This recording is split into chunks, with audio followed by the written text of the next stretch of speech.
become. Hello, ladies and gentlemen. Welcome back to the Wrestling for Life Network. Welcome to another live stream as we bring you AEW Dynamite tonight. It's going to be a fun one, folks. Lots to talk about, lots to get into as we head towards Forbidden Door. Get in that chat, click all the buttons, be a part of the fun, be a part of the show, and let's go.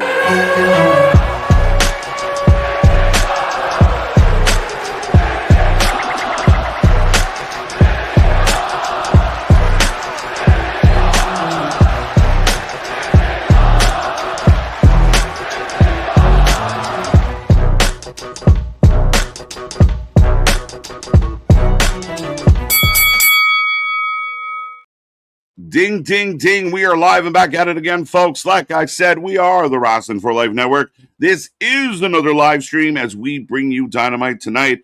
It's Wednesday. It's the night of the whole PM. We're excited. What does TK and company have in store for us tonight? We'll find out, folks. But get in that chat, blow it up, hit all the buttons, be a part of the show, be a part of the fun, be a part of the Wrestling for Life Network family. We appreciate you for showing up here tonight. Me and that pretty face got you for the next couple hours, and there's plenty to talk about. If you don't know who I am, or we are, I am Mr. Every Night KJ White, the Iron Man of YouTube. That is Big Nick. Ladies and gentlemen, boys and girls, children of all ages, the Wrestling for Life Network proudly brings you its tag stream champions of the world, the Every Night Delight KJ White. I am Big Nick. Well, speaking of people who we don't know who they are, we're going to have both teams of Mark Briscoe and MJF announced tonight. And then they're going to have a 12-man tag match before they have a 12-man tag match next weekend in a cage. And is it going to have any Forbidden Door touches to it, or is it just going to be Don Callis? Is it going to be the Callis family versus the conglomeration? I don't know. I mean, I have the vibe that it's going to be in-house. But we'll start with the good news on this one, folks. The good news is, a little mystery, a little excitement, a little bit of who knows. At least they're trying to, there's potential for it to be kind of, kind of fun. Even if, we can put everything aside. Let's just say, Mark Briscoe against MJF in a team-led steel cage match, Survivor Series. Like doing that, fine. The bad side to me is like the 12-man tag tonight is god awful. It is such a horrible booking decision for all the people that are just beating the drum that sound the same all the time.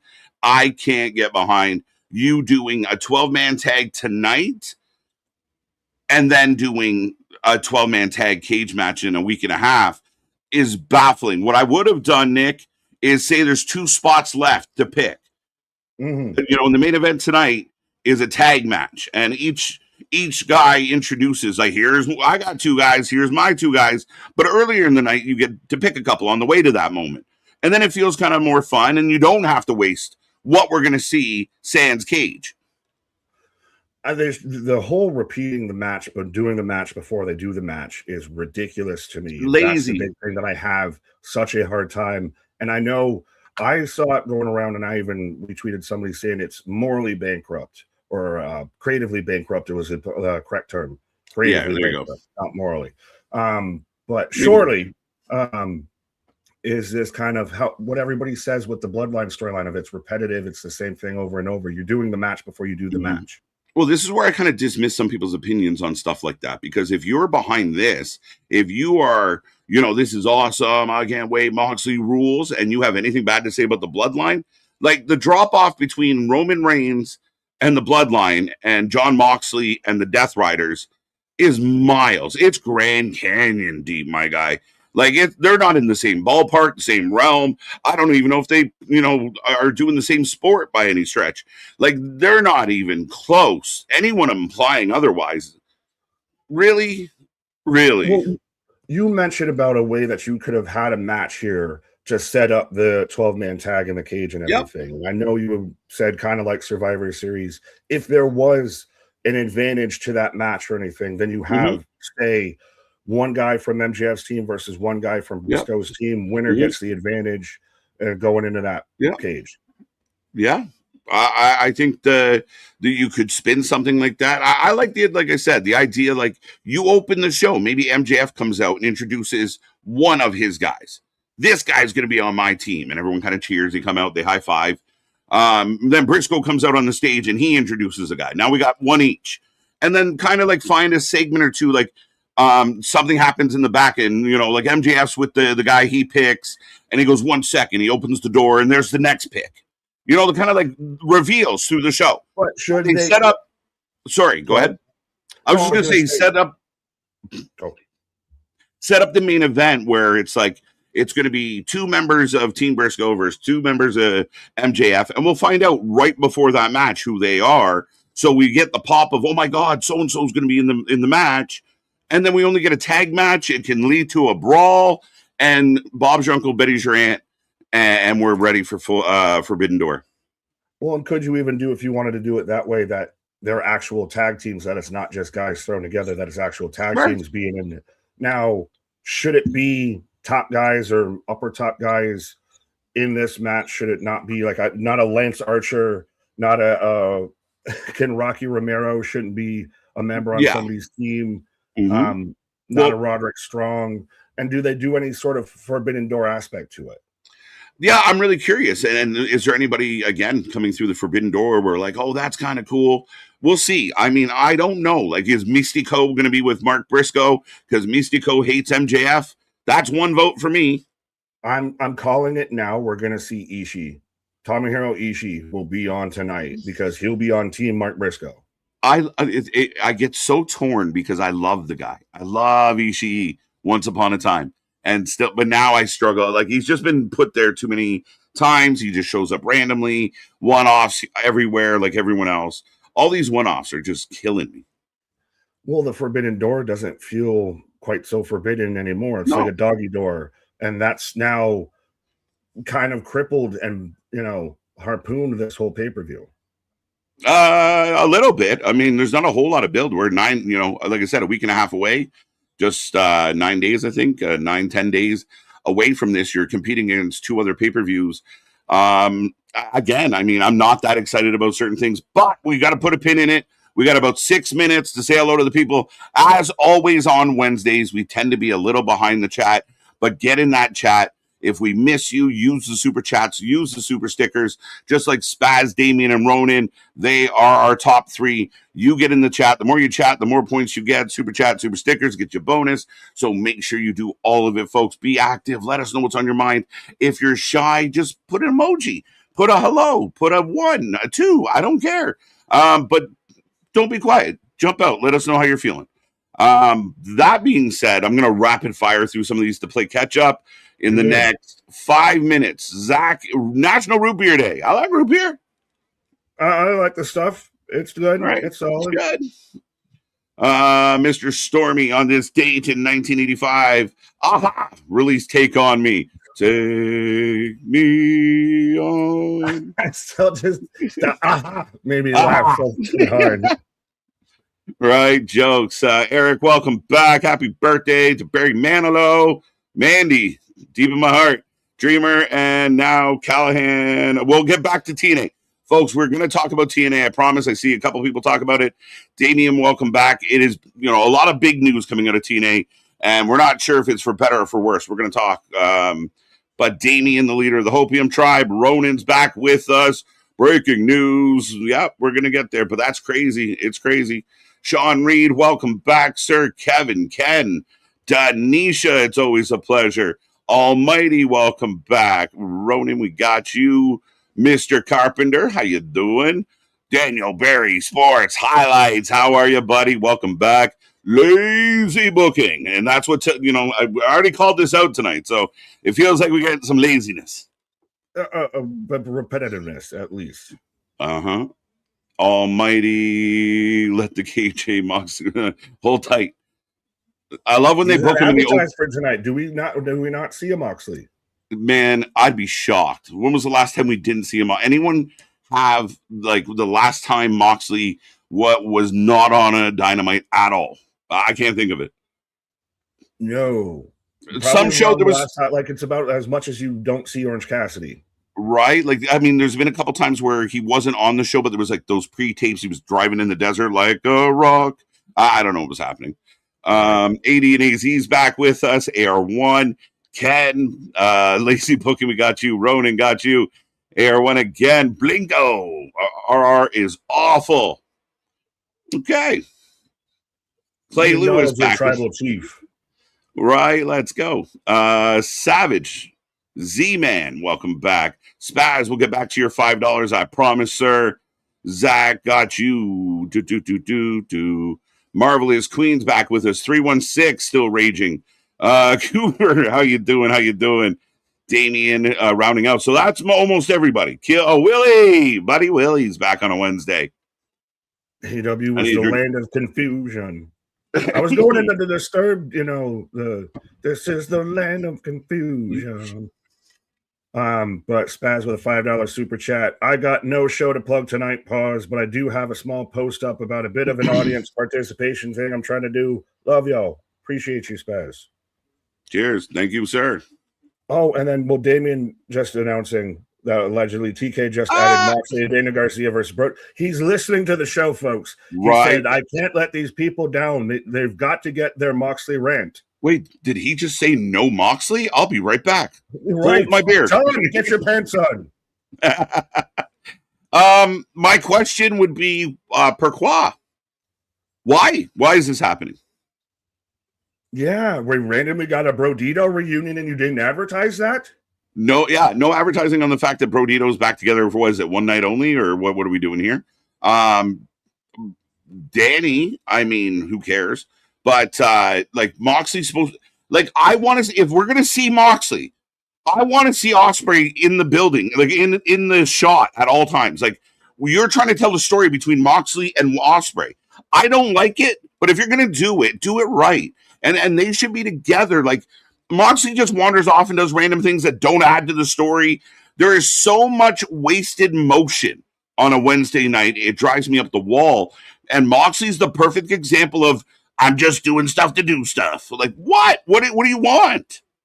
Could you have not just had him involved in the face-to-face between Ospreay and Swerve then? If you were going to get Moxley involved at all, that goes into what you were saying of, there's at least the story with Ospreay and Moxley there, so he gets involved in that. I would have Moxley standing over his shoulder. I'd have Moxley with his hand on his shoulder, almost you can do this, kid, rooting him on. You want to be the coach, be the fucking coach and tell the story. But it's just we go to the action scenes. There is the filler in between the action scenes is garbage or ignored. And then, here we go. Eventually it's going to lead to something. But I think week in and week out, we're missing chances. All these horrible promos with Moxley and working out and the push-ups, the fuck are we doing? But I got the violence warning. Well, speaking of Moxley, I have the end of the Big Bang Theory, but Kelly out there saying, I thought they were feuding with Shane Taylor Promotions. And no, that's dead. Exactly. Oh, dude. So I'll pause it. You let me know when you get everybody on screen. The whole Callis family and MJF are opening the show. So I have a feeling we're going to get told, just here you go, here's who it is. And it's going to be the conglomeration versus the Callis family, which is mid. Which is mid for your world champion. Do you got him yet? No. Boston, what up? I got Chuck Lorre, Warner Brothers. Okay. It just jumped right into it. Everybody backstage with not GM Miller. The whole Callis family. Which at least you've got something with Andrade, because Andrade and MJF have been kind of Kevin Knight, Andrade, MJF. Who? I think this is Bush League. I think this is Bush League for your champion. If this was Andrade leading a group of, or Kevin Knight, the TNT champion, up against Mark Briscoe, and you got all these mid-card guys in the battle, fine. But the Callis family takes up way too much of our time in AEW programming, and they don't help. It's because it's such an overbloated stable. It's such an overbloated fact. Here I go. Nick hates factions again. If this was smaller and more well done, and it could remind you of the Pinnacle almost. Remember when MJF actually had his faction around him? You could have done something closer to that. Mm-hmm. It's just a collection of people that don't matter. Even the good guys that we like don't matter. Well, they're all involved in other, so you're going to get their counterparts because they're all already involved in other stories. I call this a bit of a cold opening. Yeah.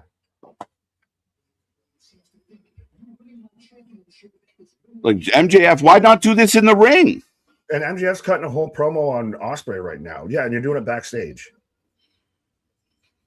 So if you guys cannot see Dynamite yet, or you're not watching it, we do. Yeah, we have MJF with the Callis family in like a corridor, a stairwell, and they're cutting a big old promo. Why not do this in the ring?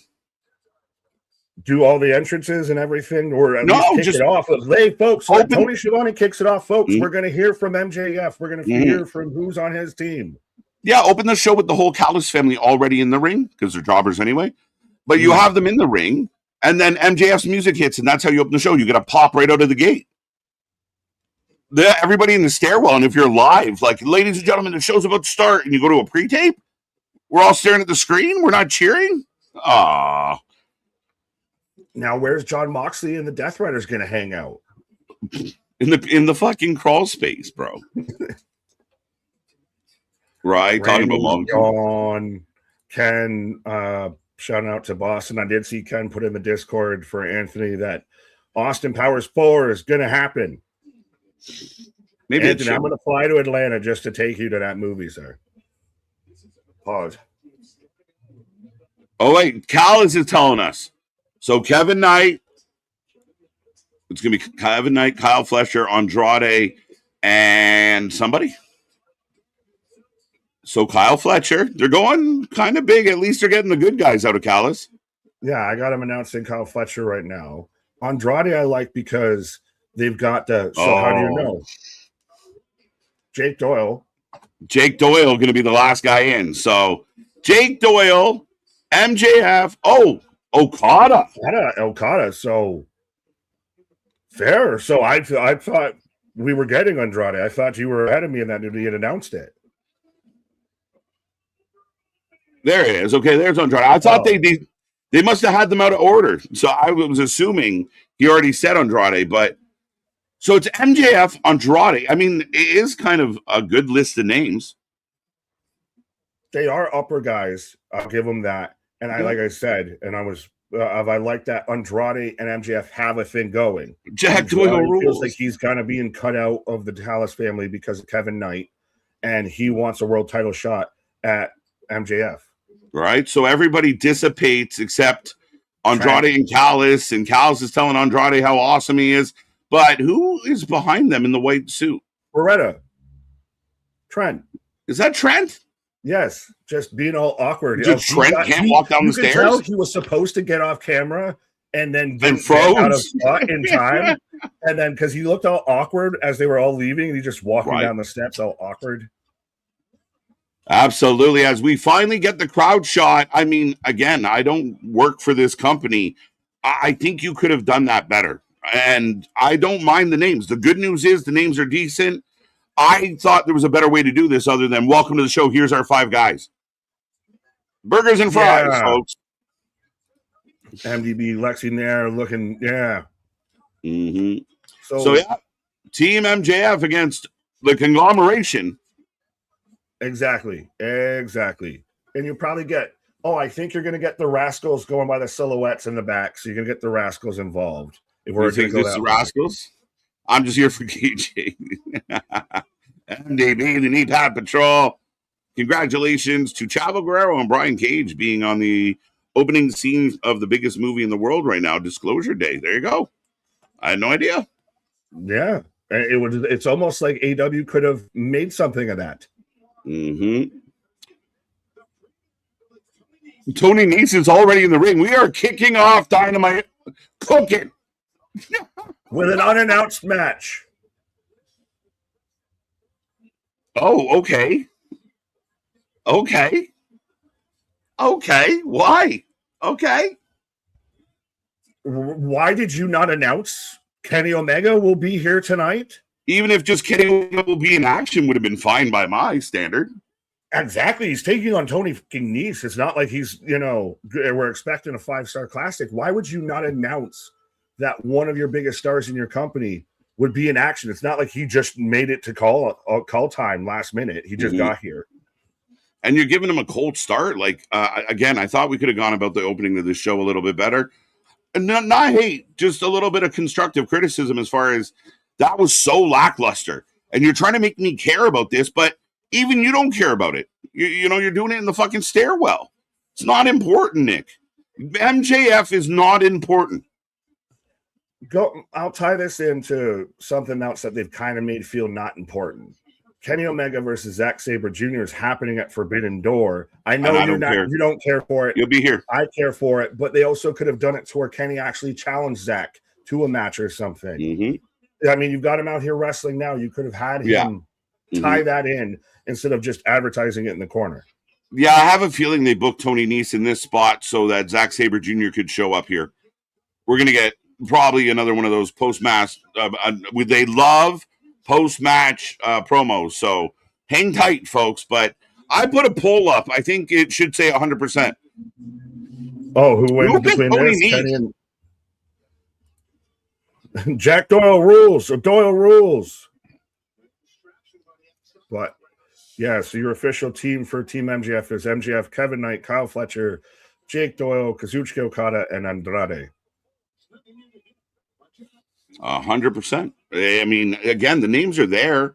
Jake Doyle's a bit of a surprise, but he's not a bad guy. And if you make the argument of like he got hurt, he hasn't been in much, get him in something. Okay.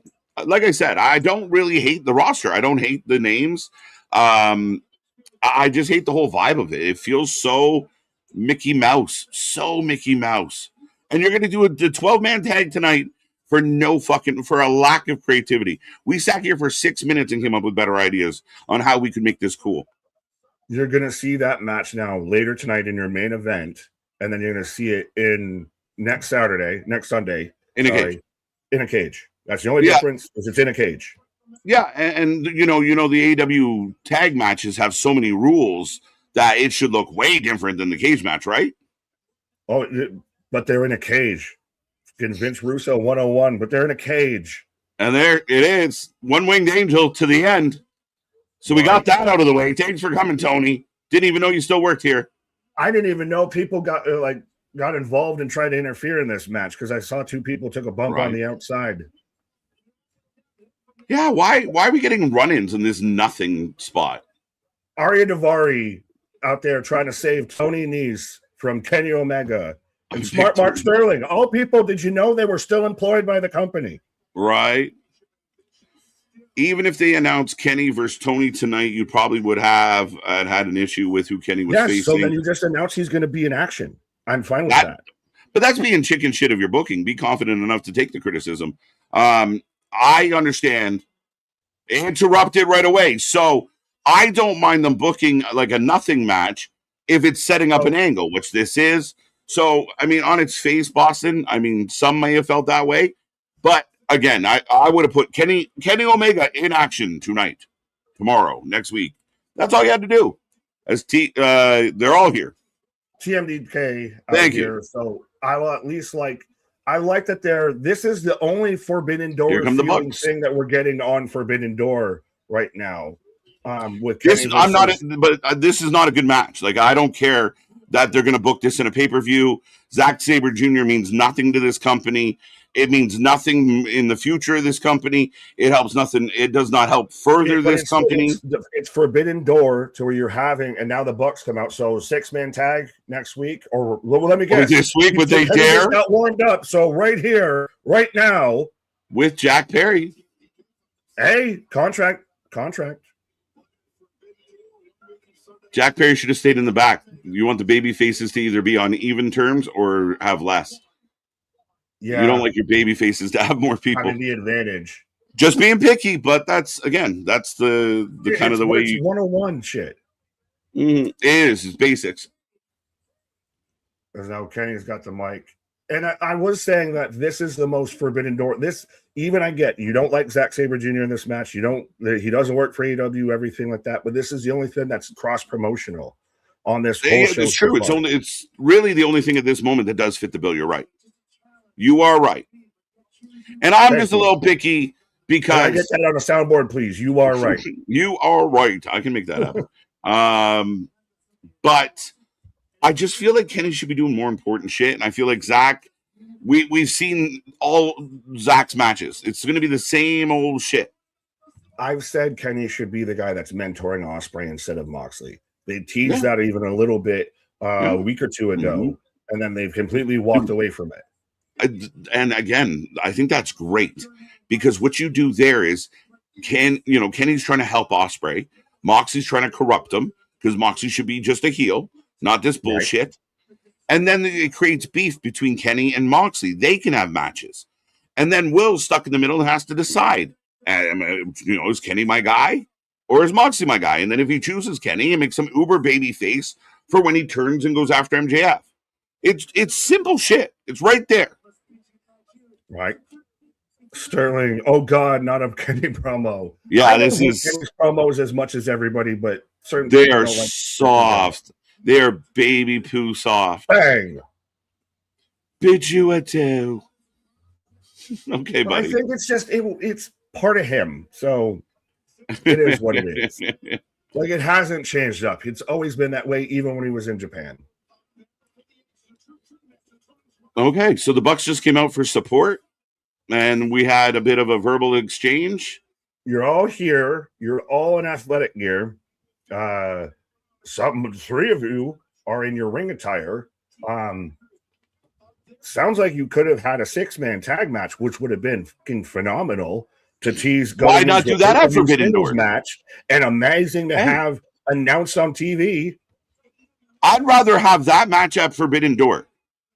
Is the Bucks and Kenny? I think that would be more fun overall.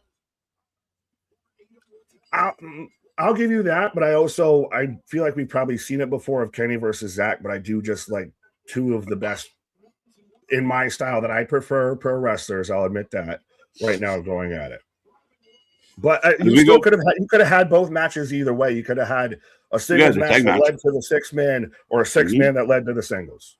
Yeah. You do the 6-man on Dynamite, and then it leads to, you already got Kenny and Zach set up, but now the Bucks want to fight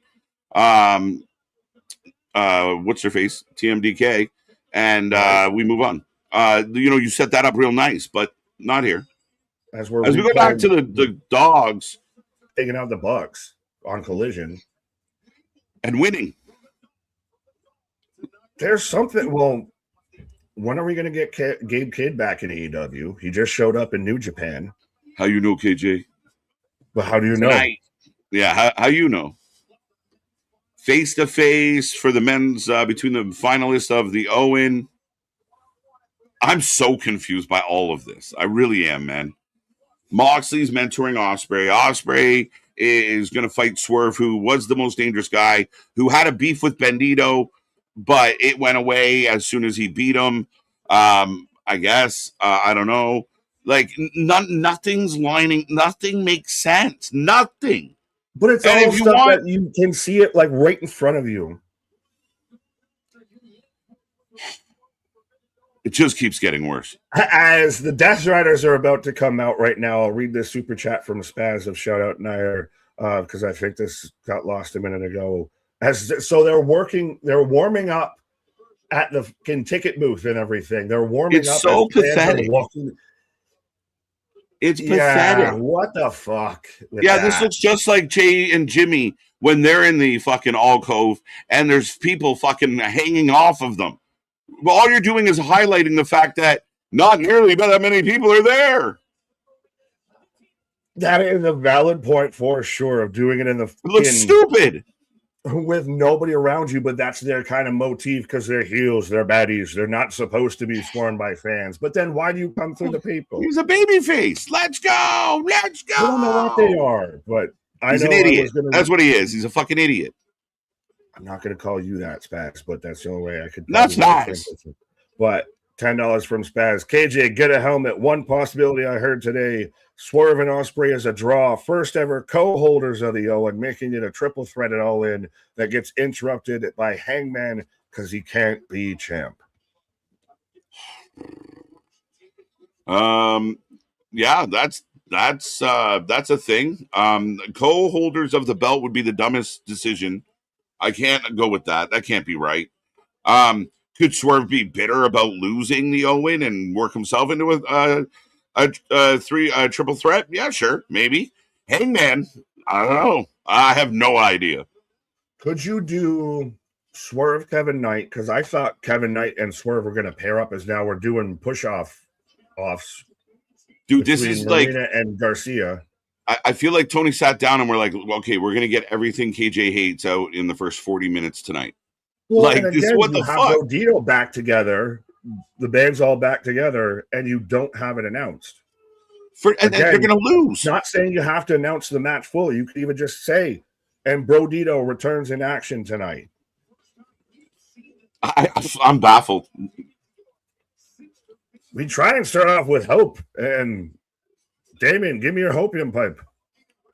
This is crazy. All right. Box sucks. Randy Sam, sorry. I guess they should put a poll up. KJ Rance is alive tonight, folks. It's only getting started, folks. They're giving me all the fucking bullets I need. They can't help themselves.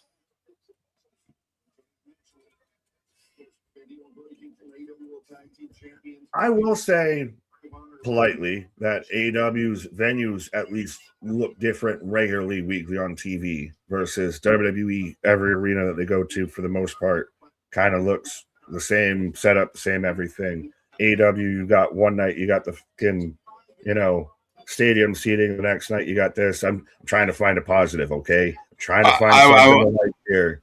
I almost knee-jerked and just like shat all over it. Then I was like, no, okay. Half full. Right, there's something. I'm trying to find the hope at the end of the tunnel here. All right, get your votes in, folks. The poll went up late, but this one's tricky to call. And I have a feeling Moxley might win here, which is nuts. Well, we wondered what they were going to do with Brody King after he loses to Darby and then loses in the tournament and everything like that. Of him now going back to being a tag team with Bandito helped both of them because Bandito wasn't really doing a whole lot either. But I just don't get the outside of just we're going to try and have a good match to the sicko fans and all of that. I know, not you, but that's Hazuki coming later. God bless you. But I almost snotted on the camera. That's terrible.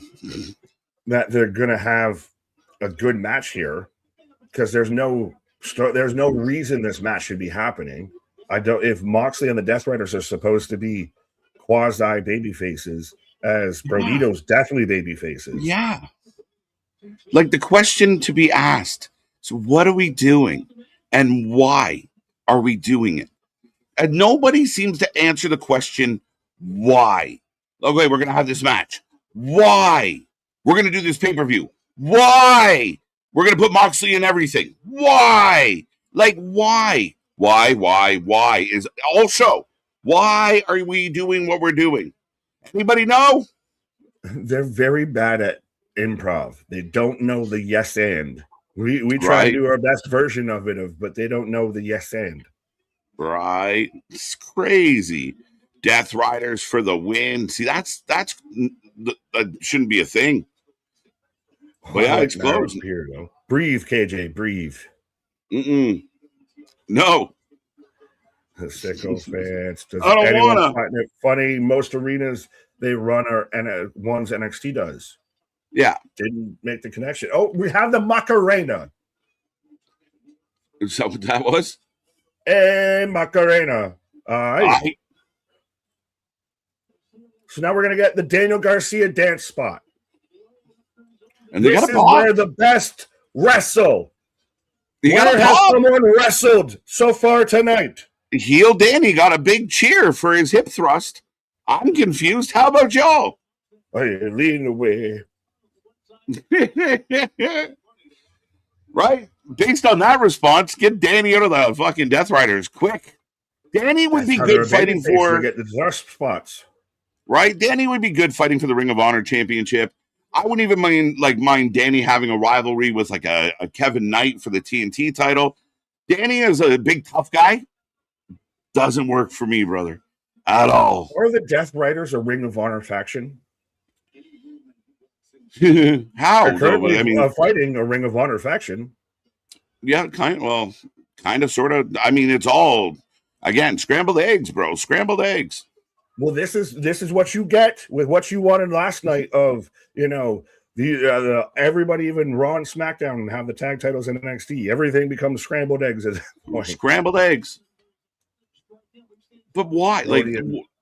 Like now, again, Moxley does so much standing around, it blows my mind.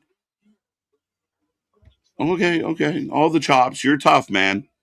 Brody King would wipe the floor with this kid. And now he is. Let's go. Brody. There is something to Brody King. They like him more than they like Moxley. Absolutely. And I can agree with it. Now he's in that upper mid-card spot. You could have him go after, say, a Kevin Knight title. He could challenge MJF. He did. But like a legit angle, not Darby, just a one-off. What? No, he challenged Darby. That's what I was remembering. Like the fans want to cheer for Brody. So Brody can go out and run his mouth and the crowd will bark. The crowd will cheer.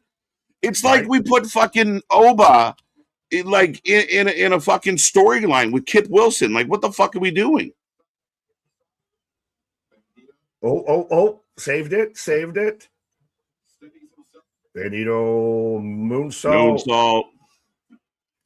Everybody down. I just remembered. Yeah, Brody did actually take on MJF. Yeah. Sorry. I had to remind myself of the AEW lore because it's bounced around so damn much. Run an angle with that. Tell a story. Like the mean guy from the streets against the preppy rich kid. There's something there. Which would you rather run back? They're running back now. Granted, Briscoe versus MJF before wasn't for the title. Brody versus MJF was for it. Which one would you run back, MJF or Briscoe or Brody? I'd rather Brody right now. Brody means more. Brody's got more fanfare.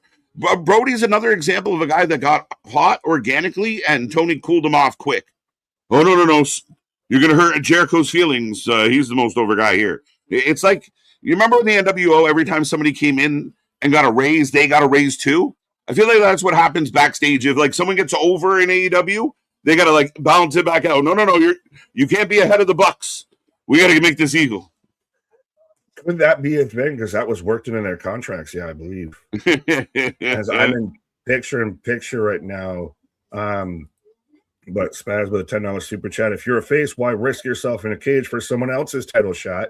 If you're a heel, why risk yourself in a cage for someone else's title you should want?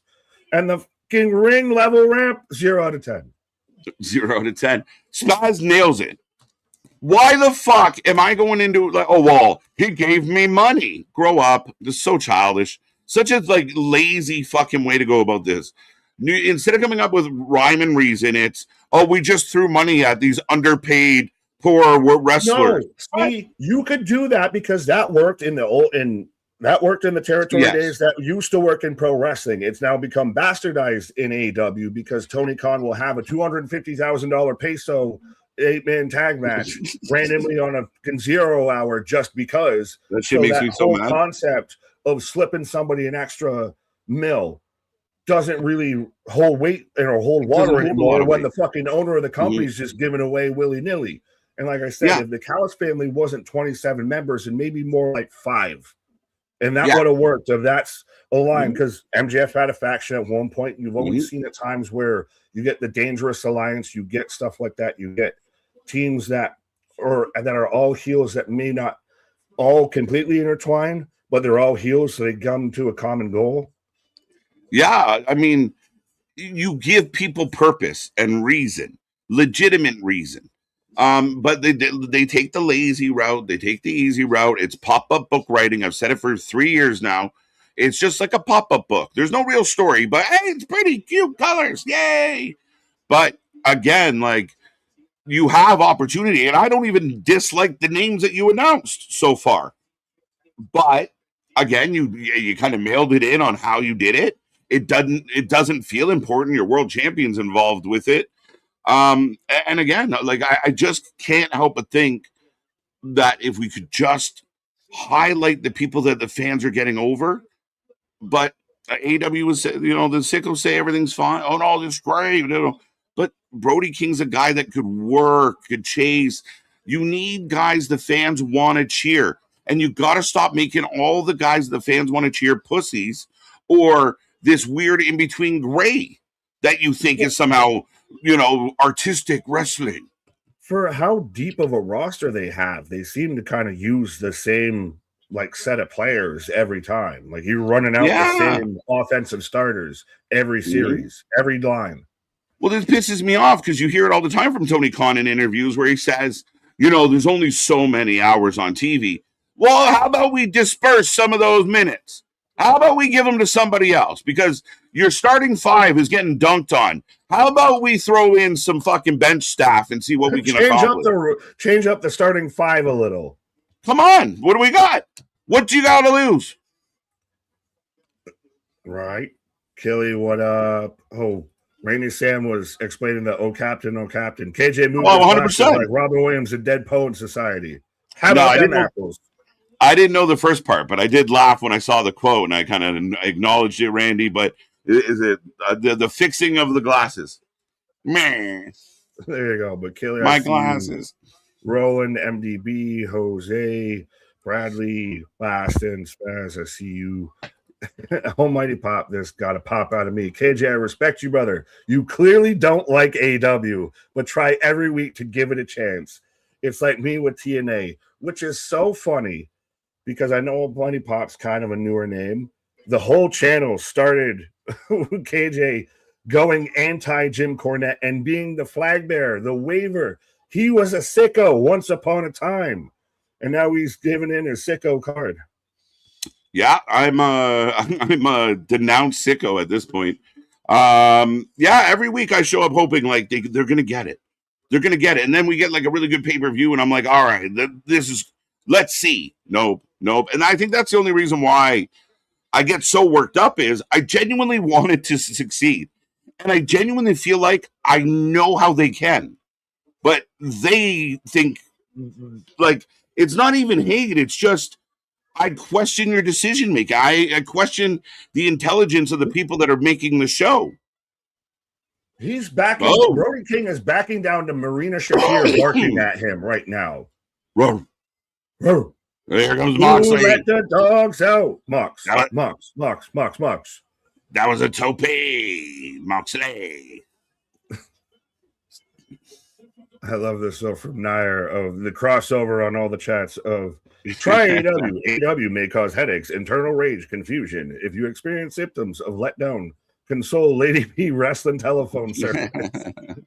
Let's go, Nair. Oh, good. We'll hear from the dogs tonight. We've already heard from the dogs. They were just out there barking, right? They did a little package on them. Was that all we were getting? Or I was making a joke later. We literally just had two wrestlers barking at each other ringside. Wolf. Who let them out? Wolf. 2 count. Watching Mox sell if Mr. Bean was a wrestler, goofy. Lady B, all the high fives on that answer. That is jokes. The movements are, I can't unsee that now. That is jokes. I'm going to do whatever I can for Mr. Bean, which is mostly just silent miming. Right. Hello, Teddy. Yeah, Teddy Bean. Yeah. You can't unsee it. He staggers a lot. Like Moxley is, I thought that was Claudio, but where the fuck is what? This isn't no disqualification. This isn't no count out. What is happening though? Has the match stopped? Like, are we taking a break? Oh no, we got a pin.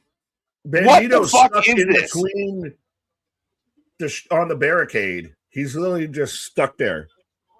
Anything with Moxley's name attached to it in the last year has been nothing but trash.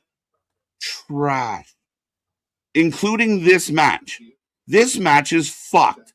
It's convoluted. It's garbage. It's not entertaining.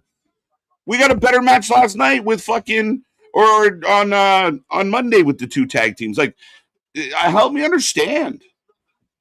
Boston, Cody and Punk are gone. They were the reason why this company worked.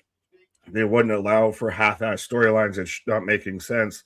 This is what we have now. And they just pushed them out, right? It's like when you're in the cult and you're the one guy who's like, the Kool-Aid's bubbling, and they're like, get out. It's Lord of the Flies. It's Lord of the Flies. CM Punk was the guy that actually stood up to everybody else that was just fucking nonsense. Yeah. And the ridiculous shit that was going to not only get like cool, it gets you over or whatever, but how much does it affect down the road? What is the ripple effect, the ramifications of this shit? The Punk thing really hurt because it split the fan base. And what?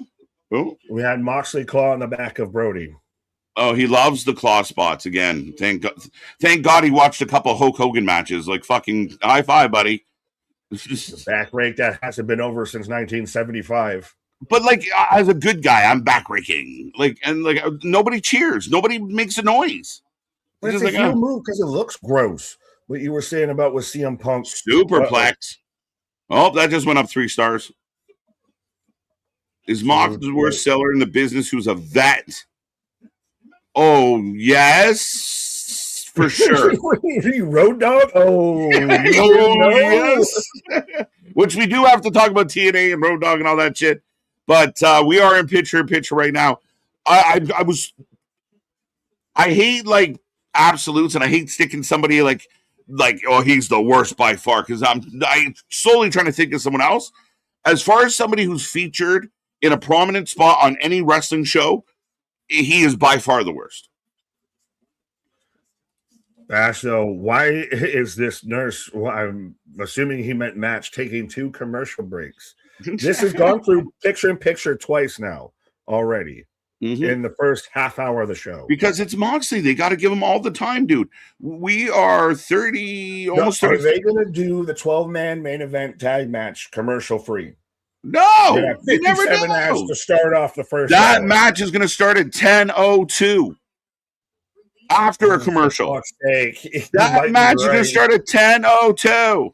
They have a terrible track record lately of starting their main events when they should be off the air. They're going to start doing entrances at like 49 or 50 and give themselves about 10 minutes, and they're going to fuck around, and the match won't kick off and get the ding-ding till 10:02. Oh, I hate that you might be right. I might be right. I might be close. The phone lines are open, but I turned the ringer off. That's the way to do it. I screen your phone calls. Hello, is it me you're looking for? This guy. I don't even know.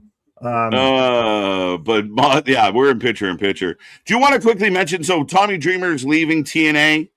Hallelujah! Hallelujah!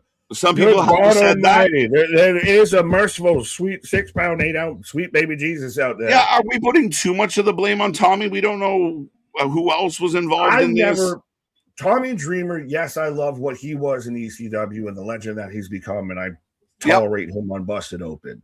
House of Hardcore was yes, they are, and the fucking ponytail bullshit he's done before is just not good. The House of Hardcore wasn't great. Everything Tommy's tried to do outside of ECW for the most part in wrestling hasn't been super great. So I don't think it's wrong to say he carried a bit of the brunt of this, and especially when you're the head of creative and have been the head of the creative. And the creative's been the biggest kind of talking point of what's the issue with TNA. I think you just kind of have to grin and bear it. Yeah, I mean, there's a lot of levels to this story. I mean, they tied it in. I mean, Tessa Blanchard's gone as well. They're talking about streamlining, which a lot of companies do, so I'm not that worried about it, except I figured they would have done that a while ago. Before the AMC deal? Not during the AMC deal? I get a little nervous that maybe this isn't as going, at least it feels like they're trying something, because I don't know if I feel like TNA was hotter before it got to AMC, and that's a concern. Is it that they weren't, because they have what was it also called, like a workforce reduction too, that they're doing to go with they're streamlining their process. Sami Callihan also was let go of, who was the guy that I thought could have taken over for Tommy Dreamer.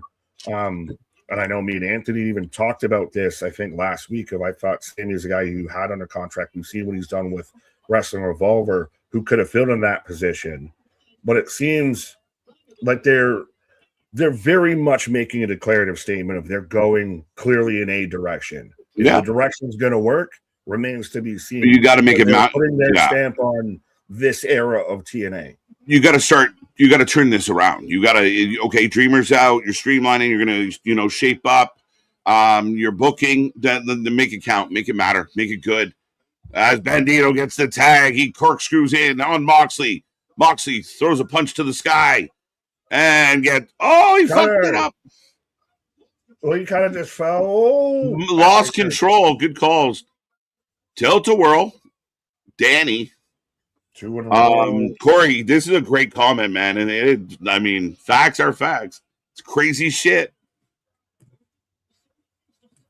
It just feels it's the, if you can't critique the promotion that you like, you're in a cult.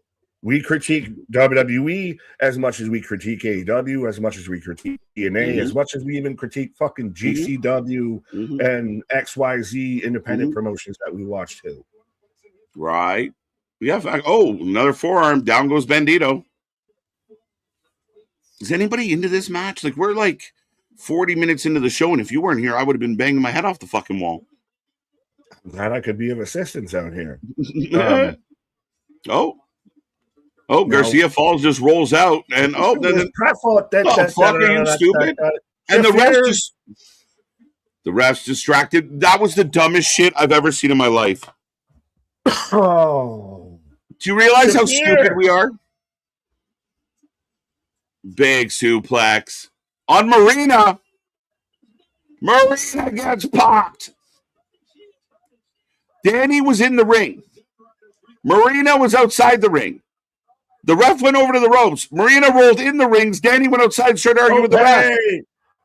Oh, shit. That was actually a cool way that they shot it because they're shooting their hard cam instead of being across the ring. They're shooting down the ramp. Oof. This match is a fucking mess. I do like that they're shooting down the ramp as their hard cam because that's where you're showing all of your crowd. You're not going to have as much if you do the traditional. Oh, stop! Brody's back. I hate that Moxley does a stomp. No sells the suplex. Clothesline, no sell. Oh. The crowd's cheering. It's the first bit of action or anything they've seen in 40 minutes. 2. Garcia's going to get the pin, man. On Bandito. Probably. Oh. Mox very demure. What the fuck was that? I know he popped him in the move, but it just so awkward. But there was the fans are having fun, but a very botchy, messy. That's a better way to do that move. Yeah. Bandito that should be your tag team finisher from now on. That's your tag team finisher from now on. As Rodito gets the win. That was why, back and better than ever.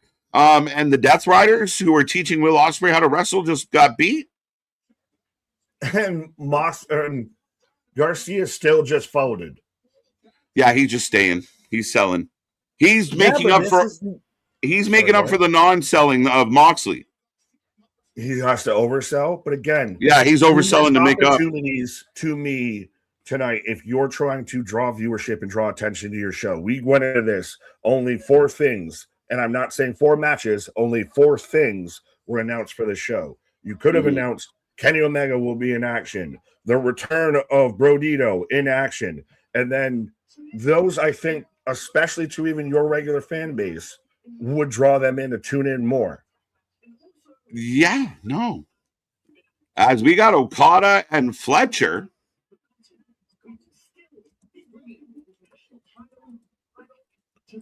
So is Takeshita going to be on team? Okay. Yeah, that would be a good decision. If you did, I would do Mystico. You can do Ishii, but I wouldn't. Ishii! I told you we would see Ishii. And we got Ishii. I called the wrong spot, but Did they show this? Did they show this before we knew he was on the team, though? But no, I think it's not even. So is this so he can't be on the team? I think it's a way to say we're going to take out who you could pick. Oh, it's okay. He's been out since March because of a neck injury. Yeah. So I like. Hey, how did he hurt his neck that he don't have? No, but Taz, look at Taz. Taz is a shining example of that. No, man. I mean, to me, this is interesting as shit. I managed to predict things with AEW. They're not good things, but I managed to predict things. No, but I mean, that is so funny that, like, you didn't even get Ishii announced. You just got him beat up. So I guess he might have been on the team. And you're right. It definitely looks like the Rascals up top. Yeah. I just saw it. I really looked at the silhouettes. Silhouettes give it away. Just do silly. Anonymous, vacant. It's supposed to be your generic fucking.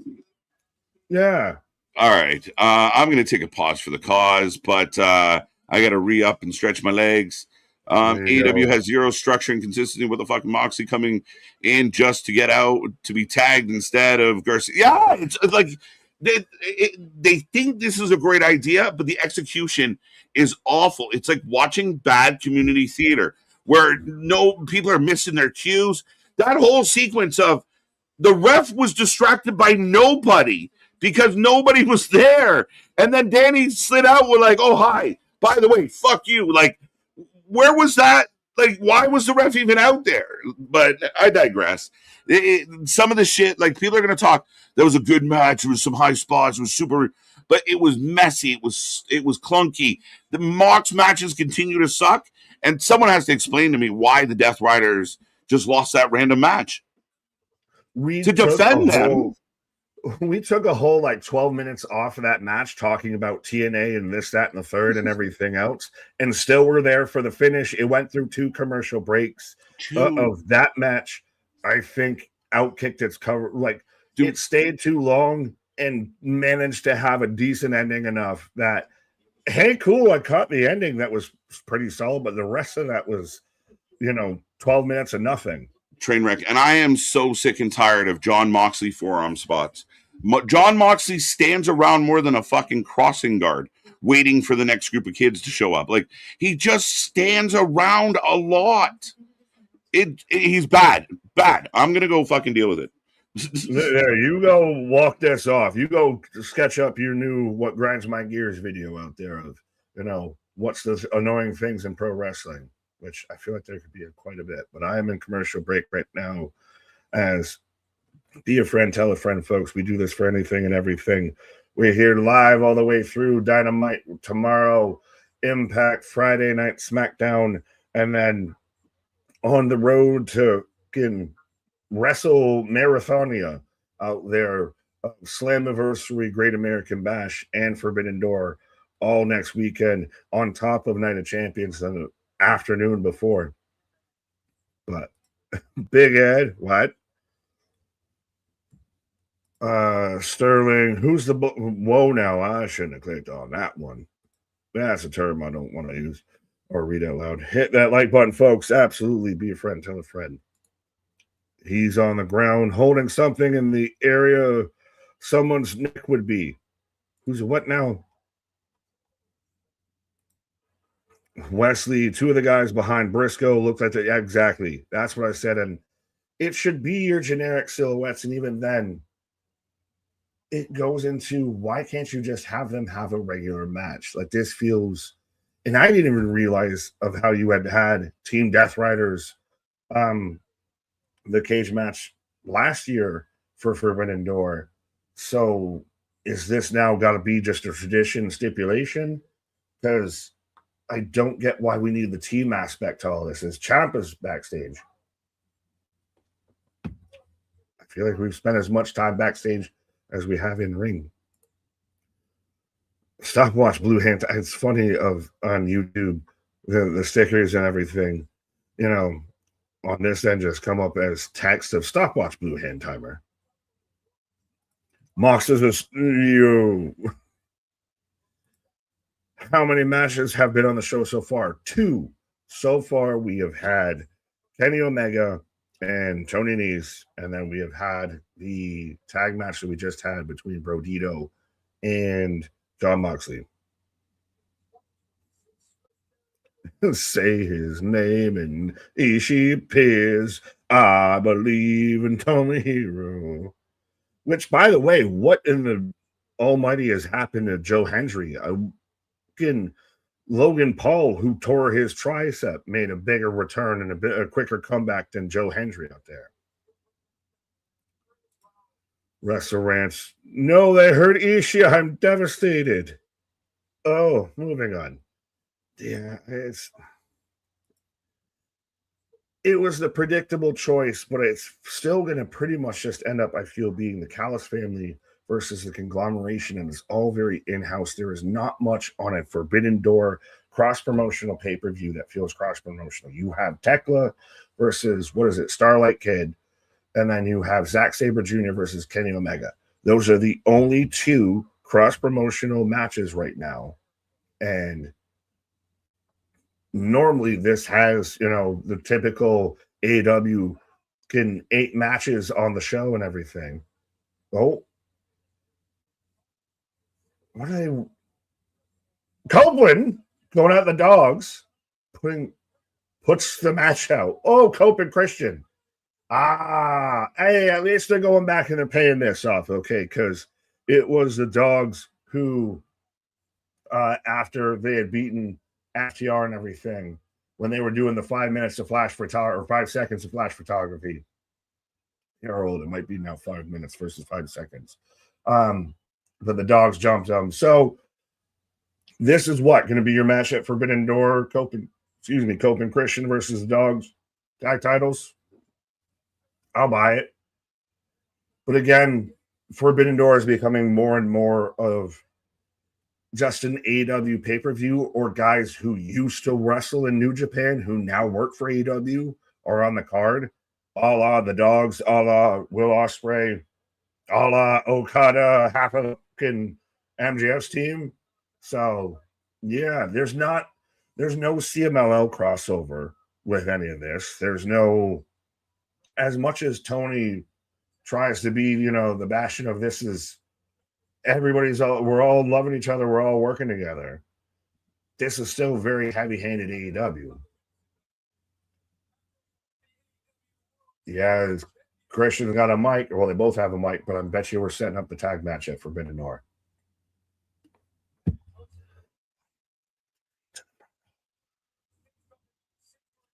They're just walking off. The dogs aren't even like, oh, we got to get, at you. Oh, let me hear what you say. No, they just literally show them walking out of the arena. The dog's entrance sounds like a girl. It's like if Braun Breakers was just turned into, drop the bass. Joe Hendry, Stephanie's injured, or was injured, I believe. Ilya's been missing. Is it all visa issues? I know that WWE's allegedly had visa issues, and I know I've seen it, that there were a couple people, even with trying to get over for the World Cup, that were having visa issues. Like, it's not just even a wrestling thing. Like, it's a real thing. So that would be really interesting. Yeah, I hadn't thought about it with Joe, but yeah, I mean, sucks. Noted. Joe Hendry, I got that one already. Boston, I've been watching you. You're better than me. Who is it? What now? Shadow Cooper. Cope's talking about their reputations. We're your learning curve.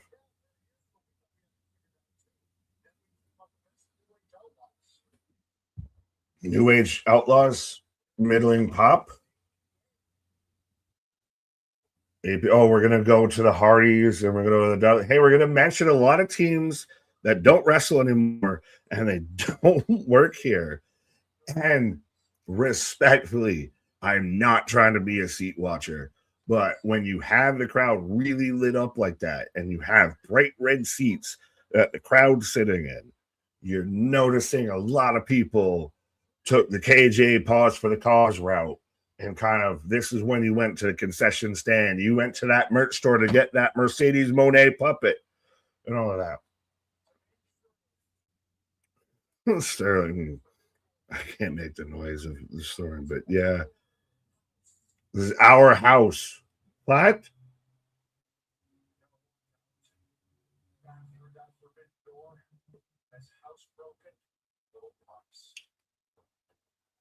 So they are challenging the dogs. You're going to walk back through that forbidden door as has housebroken little pups. So we're not putting over the dogs. That's clear. So I get Cope and Christian are still probably one of your top tag teams, clearly. But you're telling me that they couldn't maybe go out more on their sword to put over a tag team that's gonna carry it on past them, versus because we know they're not long, they don't have much in the tank or the contract here. But I think they could do better putting over a team, especially a team that's been struggling to get over it as it is with the dogs. Then they're going to clearly lose at Forbidden Door, and you're going to sit there and we're going to make you housebroken pups. A lot of puppy talk and neutering and this and that going on in wrestling lately. Everybody's copping everybody's promo as we're getting the hype up for Tekla, which have they explained the whole Stardom Tekla situation or anything at all? Maybe they might do a little bit with this video package, but obviously Tekla has the history with Stardom, but allegedly was, I believe, fired by their owner and has obviously waged war on the company. Like,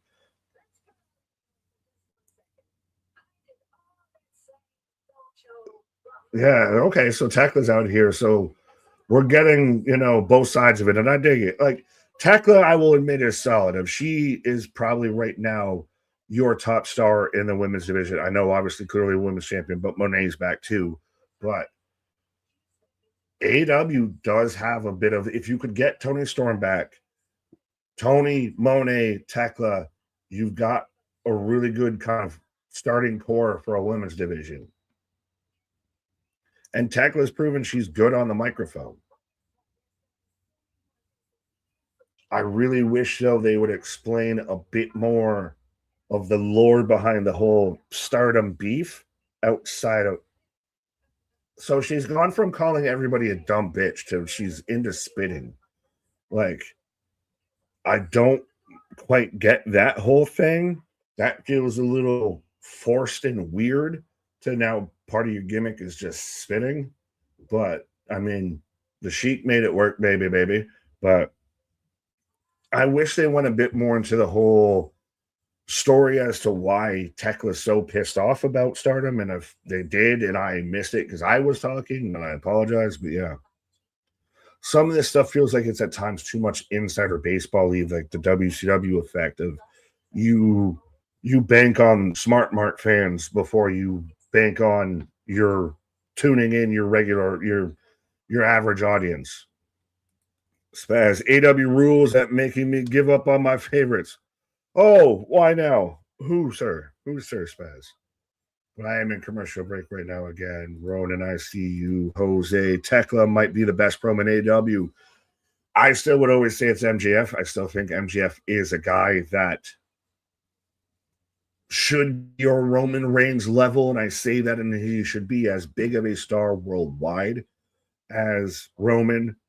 And I'll fully admit this is because I'm fucking scarf carrying member and all of that, but he does have the talent. He is the best advocate of, I think, for talking in interviews and being up the company and all that. Like, he'll go on interviews and he's not like Moxley out there talking about how this is how you gouge somebody's fucking eye out and stuff like that on Cincinnati local TV.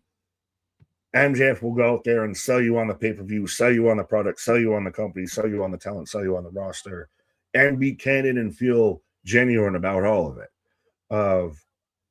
That's why he needs to be their fucking focal point. And I understand that Ospreay can fully be that perfect counter and the babyface version of it. But this is why the Darby story, the Moxley fucking add-on DLC that you added into this, to me, takes away too much of it and kind of really hampers and dampers it down a bit. Of I would have loved if we were coming off of MJF's taking out Hangman, and Hangman can't even challenge anymore, and he beats him in the Texas death match, and he's got Hangman's blood smeared on the camera, and he's throwing up the horns and da-da-da-da-da, standing over him on a stretcher, and then he takes out Kenny, the devil took out God, that kind of vibe. And then he goes to the next thing, and goes to the next thing, and you keep that momentum leading into an Ospreay. Like, you could have done a MJF Swerve title feud of the most dangerous man versus the devil. I'm going to prove how dangerous I am. I'm going to take out the devil. There's something you can do. But instead, we get the Darby storyline because it's a feel-good moment. We had a quick little bit of run, and he had it in his hometown, and he should have won it earlier, and all this and all that.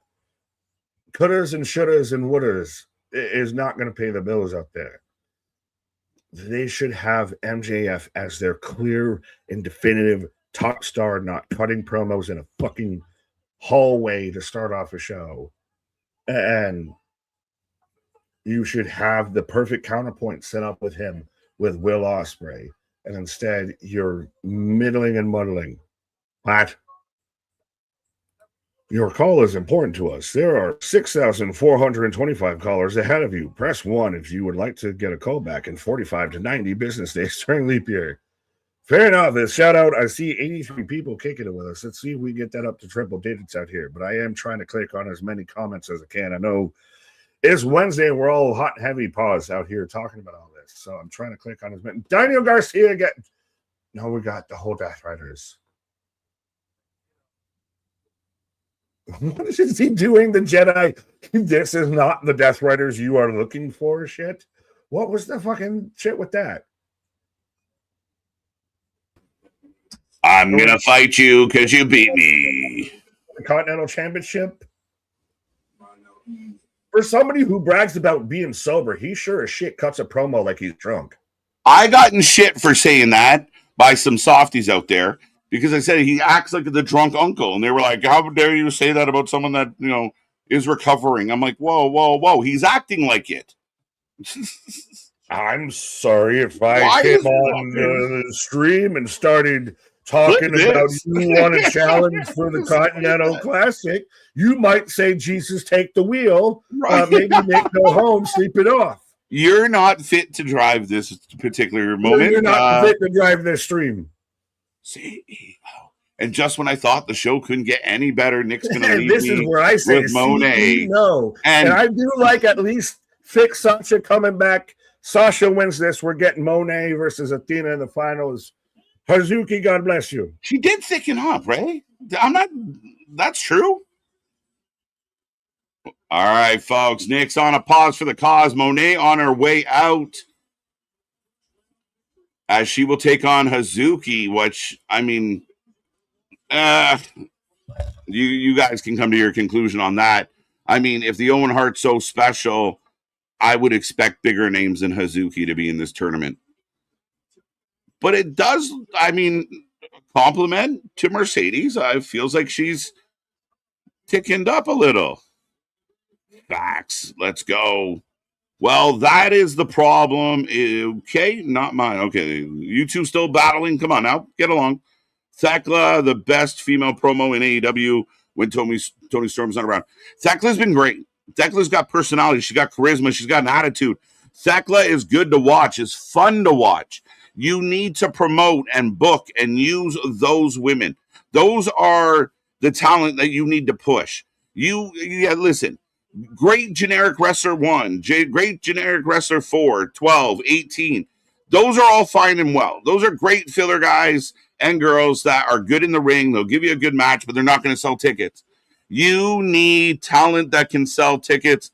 And to me, Thekla is one of them.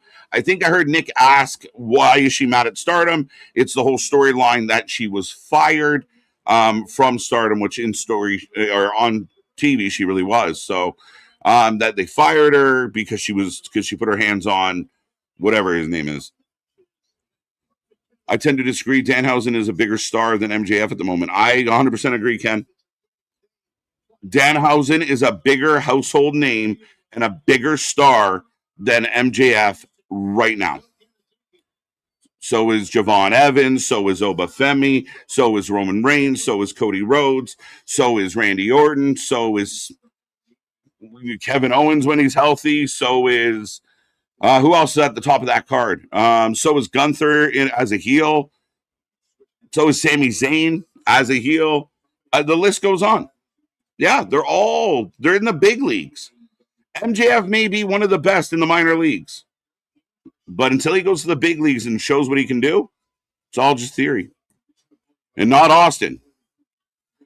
They need to give Thekla hold that belt for a while, and she should beat Mercedes when they are past inevitably crossed. I would agree with you, Rance. I'm 100%. Welcome back, sir. But I would 100% agree with you. I want to see Thekla hold the belt. She's interesting. You can use her minions to help keep her on the, in the W column. And it does set up a chance to have people like a Monet or like someone else who gets frustrated, and the fans kind of want to see Thekla get beat eventually. But I wouldn't take the belt off Thekla right now. She's the best you got. Big drop kick by Hazuki. Decent start to this match. Not bad, not bad. Willie, how many former AEW Women's Champions are even on TV or featured prominently? Someone always has a momentum, wins title, loses title, then disappears. Everybody, that's how they're booked. And sometimes it's like 2 weeks of booking. We saw it with Thunder Rosa. They brought back Camille to take an L. Where are the women's tag champions? Where is Double D? Were they on Collision this week? We get generally one women's match a week between 9 and 9:30. And the proof is in the pudding. 9:04. The women's division in AEW is the worst promoted women's division in any wrestling company that we watch. And people are going to be mad I make that statement, but let's be real about it. Break it down. WWE, Raw, lots of women everywhere. Tuesday Night Yummies, you're not messing with that. Thursday, the Knockouts division, though has its struggles, still highlights the women they have. Look at all the time that Xia Li or Xia Brookside were getting, the stuff that they were doing with the Elegance brand. Like the Knockouts get time. Doesn't mean they couldn't be booked better. SmackDown, lots of women, lots of featured. Jade Cargill, Rhea Ripley, like women in WWE feel like stars. And some nights we get more of the women than we do of the men. But AEW, we get little bits and pieces of women. There's not a whole lot to the division. I said, women's tag titles were a bad idea for AEW because they weren't ready for tag titles because they weren't booking the women enough as it was. Now we have women's tag titles that we rarely see, that don't seem to matter very much. AEW does not book their women well. MLW books their women better. Like, what are we doing? And they highlight one lady at a time. And whoever her challenger is, Tony, Blake Monroe, Mercedes Monet, Willow, like very simple, and then it's one at a time. Let's go. Bandito versus John Moxley for the AEW Continental title at Forbidden Door. That feels super forbidden. And Moxley fighting a lucha is a terrible idea. I feel bad for Bandito because Bandito keeps getting put in matches with Chris Jericho, John Moxley. I'd love to see Bandito in matches with guys that could, go with him. I'd really like to see that. Like Bandito versus Swerve Strickland, Bandito versus fucking Mystico, if you can pull that one off. I mean, it's almost 2 imports, but whatever. But I'd like to see Bandito take on some other high flyers in this company. Kevin Knight, Bandito. Let's go. I like Bandito. John Moxley's just going to slow him down. And that is a shit match for the pay-per-view. That is not a pay-per-view level match at this juncture. It's not. Oh, what do you mean? KJ Bandito's awesome. John Moxley, former champion. Why couldn't that be? Yeah, I mean, it's just weak sauce. It's a dynamite match. There's no real build here. And what does this have to do with the issues they're having with the dogs, or the issues they were having with the conglomeration, or the issues they were having with the Callis family? What does any of this have to do with Will Ospreay? How does this further the Will Ospreay, we're making him better story? I got questions. Who's got answers? Who's got answers, folks? As we come back from commercial break, this match continues. Mercedes Moné, the favorite in this one, taking on Hazuki. Mox looks like, yeah, I mean, it's just an observation. I feel like there should have been more to that. LOL, that makes more sense. If no one type out my full name or my full username, then don't. All right. Relax. Breaking news. AEW drug has no cure. I repeat, AEW drug has no cure. Yeah, once you are in the AEW vortex, it may be impossible to leave. We may have you for the rest of your life. I just don't get it. I just want to understand what the mindset is, and what the mindset of the people that are not only tolerating the booking, but championing the booking. You are so critical about what the other companies are doing. Not just WWE, AEW, MLW, GCW.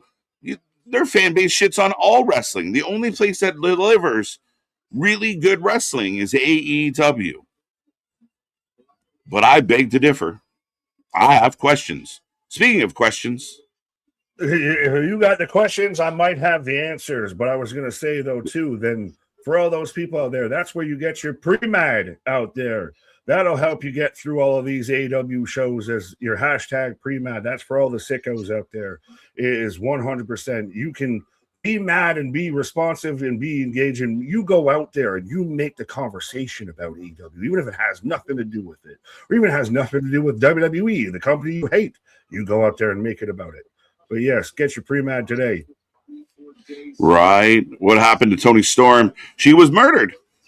They gave up on the fucking mystery. They gave up on the mystery. They gave up on so much. Like, even you mentioned about Swerve and Bandito and wanting to see that. We had it. They had whole vignettes, and it was just an Owen throwaway. Why was there no follow-up on that? Bro, that they did been a fantastic feud.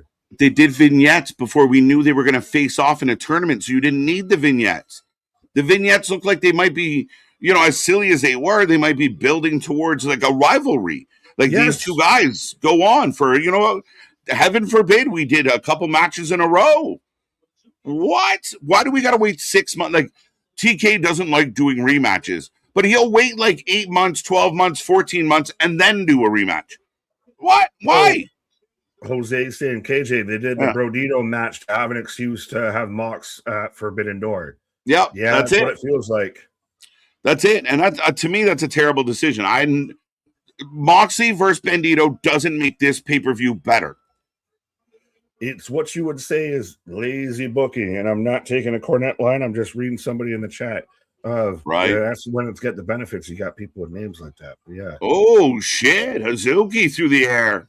But I saw some people online saying that the King of the Ring and the Queen of the Ring were predictable, but the Owen wasn't. The Owen's been predictable since Athena was brought into it, especially since Monet's been brought into it. It's been a predictable as shit. If you think the Owen Hart Classic has been predictable, you probably still are using the thick crayons. Not the normal crayon, the thick ones. Wait, do you think that this has been predictable? It's been highly predictable. Yeah, no, fair enough. Well, you said that if it's been predictable, you're using the thick crayons. I think you meant the other way around. If you think if you think this was not predictable, by any stretch, I mean, it was clear as day where this is going. Clear as day. And this match, again, I mean, I'll admit, this match is actually better than I thought it was going to be. But it means nothing. But I do like that Monet's thickened up, bulked up. But yeah, I have no reason why I should believe that crossface. Hazuki's gonna win this. That this is gonna be that this should be the competitive match. That this matter. Like, I get the whole like, oh, we don't need a replay for everything, but explain to me why some of this shit matters. If I'm a regular viewer, if I don't know all the lore and everything going into all of this, like that's the thing. Like I was talking about with Tekla, of very much I get her issue with Stardom, but I don't know if they've explained the lore behind it properly. Yeah, just bits and pieces, I guess, to your point. And I mean, yeah, I think that the whole Moxley dynamic is so fucked. And we saw them over the last month, Nick, have issues with the dogs. They had issues with Callis. They had issues with the conglomeration. And all of that just went away. And what does this match that he's going to have with Bandito do as far as it pertains to Ospreay? What about tonight has furthered the Ospreay storyline? Nothing. Well, we're going to get the sit down as we're getting the very extended Three Amigos. I think she winded herself. She looked like she was breathing. Twice now, because the first one definitely did it. And she was grabbing her hand and trying to get the feeling back. And now she's doing it again and gets stopped. But it's got a little winded landing on that. Dogs versus Cope and Christian. I'm sorry. Adam Copeland could put anybody to sleep. Like at this point, you apologizing to me because I was stuck here watching it. Yeah, I guess. I mean, that the crowd went to bed. Like, good night, folks. Like it seemed like it's when you took a pause, like you could see visibly the crowd took, like you saw empty seats on camera. 100%. I mean, the dog, like the whole thing that you were us and it just sucked. But the match itself should be half decent. They're all pros. They should pull off a good match. You don't feel well. And by the way, I do mean I'm talking like seats in like the front row, not like in the fucking mausoleum section, but just to make sure I'm not being super nitpicky. But you do have Cope saying you're going to come back as, neutered pups and everything like that. Like, it's very clearly that Cope and Christian are going to win. Should they be putting over more tag teams on their way out? They're done. They're heading towards the back nine. Should they be putting over more teams? Yeah, and I think in their mind, like coming out and doing that raw speech that Edge did kind of does that. Like, oh, look, we're giving them the rub by saying how great they are. But you got to build them up. Show the dogs leaving the arena. Like bitches. Like bitches. Oh, like all bitches. The dog talk in wrestling right now is getting like bitches. We're brought to you by the SPCA. Don't forget to spay. Bob Barker, spayed and neutered. Exactly. Mercedes is on steroids. Is that what it is? She on that protein. She's on that AJ Styles, Randy Orton, CM Punk package. She's definitely thickened up, bro. Yeah, but I dig it. I mean, honestly, I've been happier with Monet since she's came back than what I had, like what she was before. I like her better now. She's almost at this point embracing that she's the fucking chosen one, that she does this, all of that. And she did the give back tour. She did the give back tour. No, she kind of didn't, but she kind of did. But she kind of did. Parts of it. Definitely did more than didn't. I can tell you that. Yeah. How many? I don't know. I was surprised, but it kind of got swept under the rug. But what I can say about this with Mercedes, since she returned, she's having her second in a row really good match. Like, I thought her last match was solid. I think this match has been solid. Denisha pointed out, though, very sloppy in spots. A little botchy, but the crowd's into it. They got a "This is awesome" chant. It's a good match. Solid. Yeah, well, I was just going to ask of more of like, how do you feel whether when she was Sasha Banks, her Mercedes Moné, like, have you been a fan of her, thought she had good matches and it fell off, or has it just always been like, I'm not buying the hype either way? Even when Mercedes was Sasha Banks in WWE, I thought she was overrated.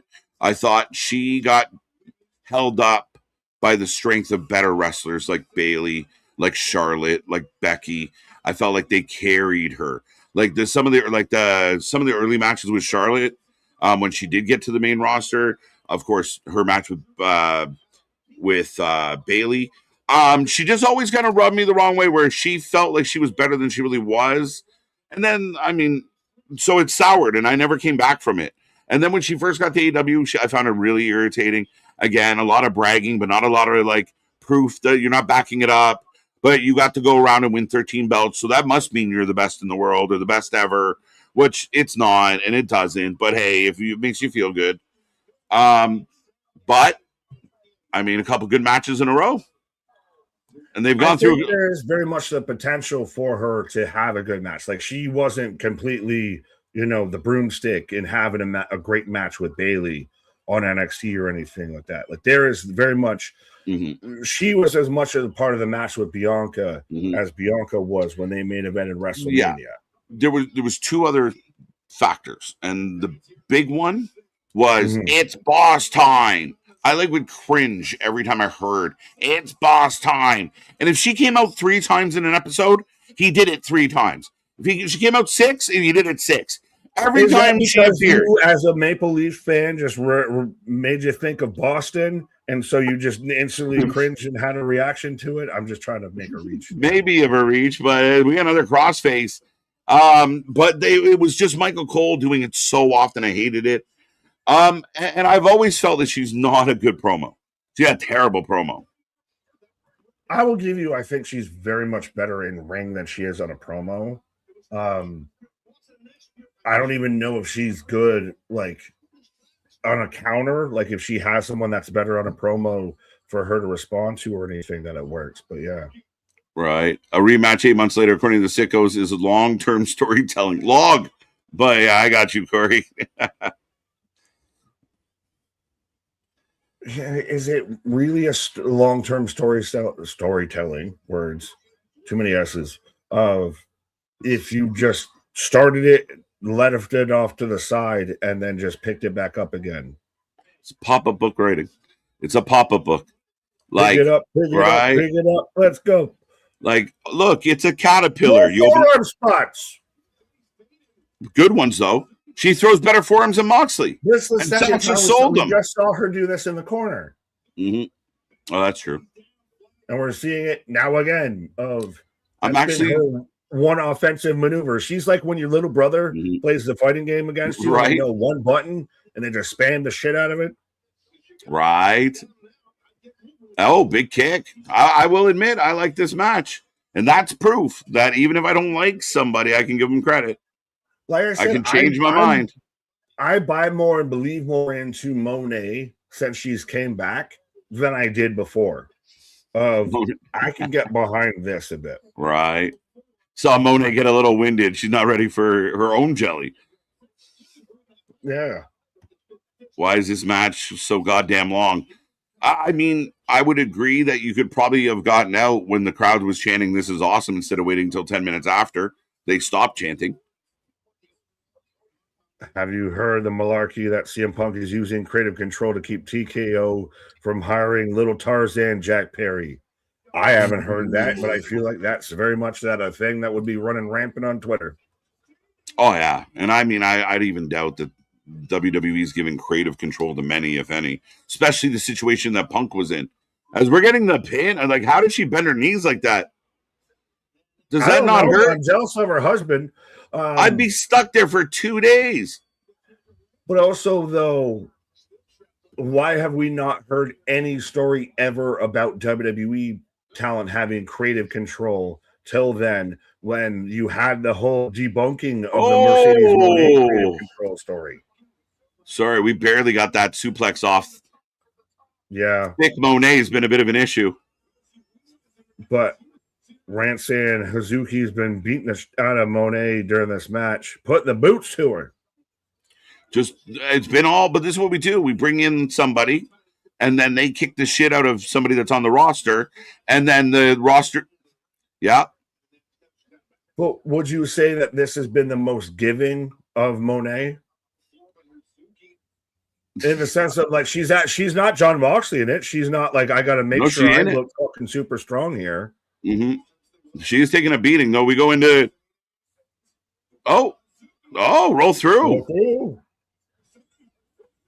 Oh, 2, roll back through. 2. You want to shock me? Have fucking Mercedes take the L. Oh, she whipped her down. That was vicious. Yeah, that's what you do. She can't tap because she's on her hand. Get off my hand. She's gonna do something different with that tap there. Pinch. Oh, small package. 2. If Monet doesn't make it to the finals, that's a huge surprise. That's a bigger surprise than EO beating Raquel. Backstabber. It's my favorite part of this show tonight.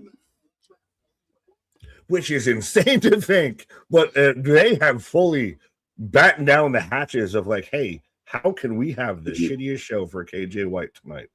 This match started at 9:04. It's now 9:22.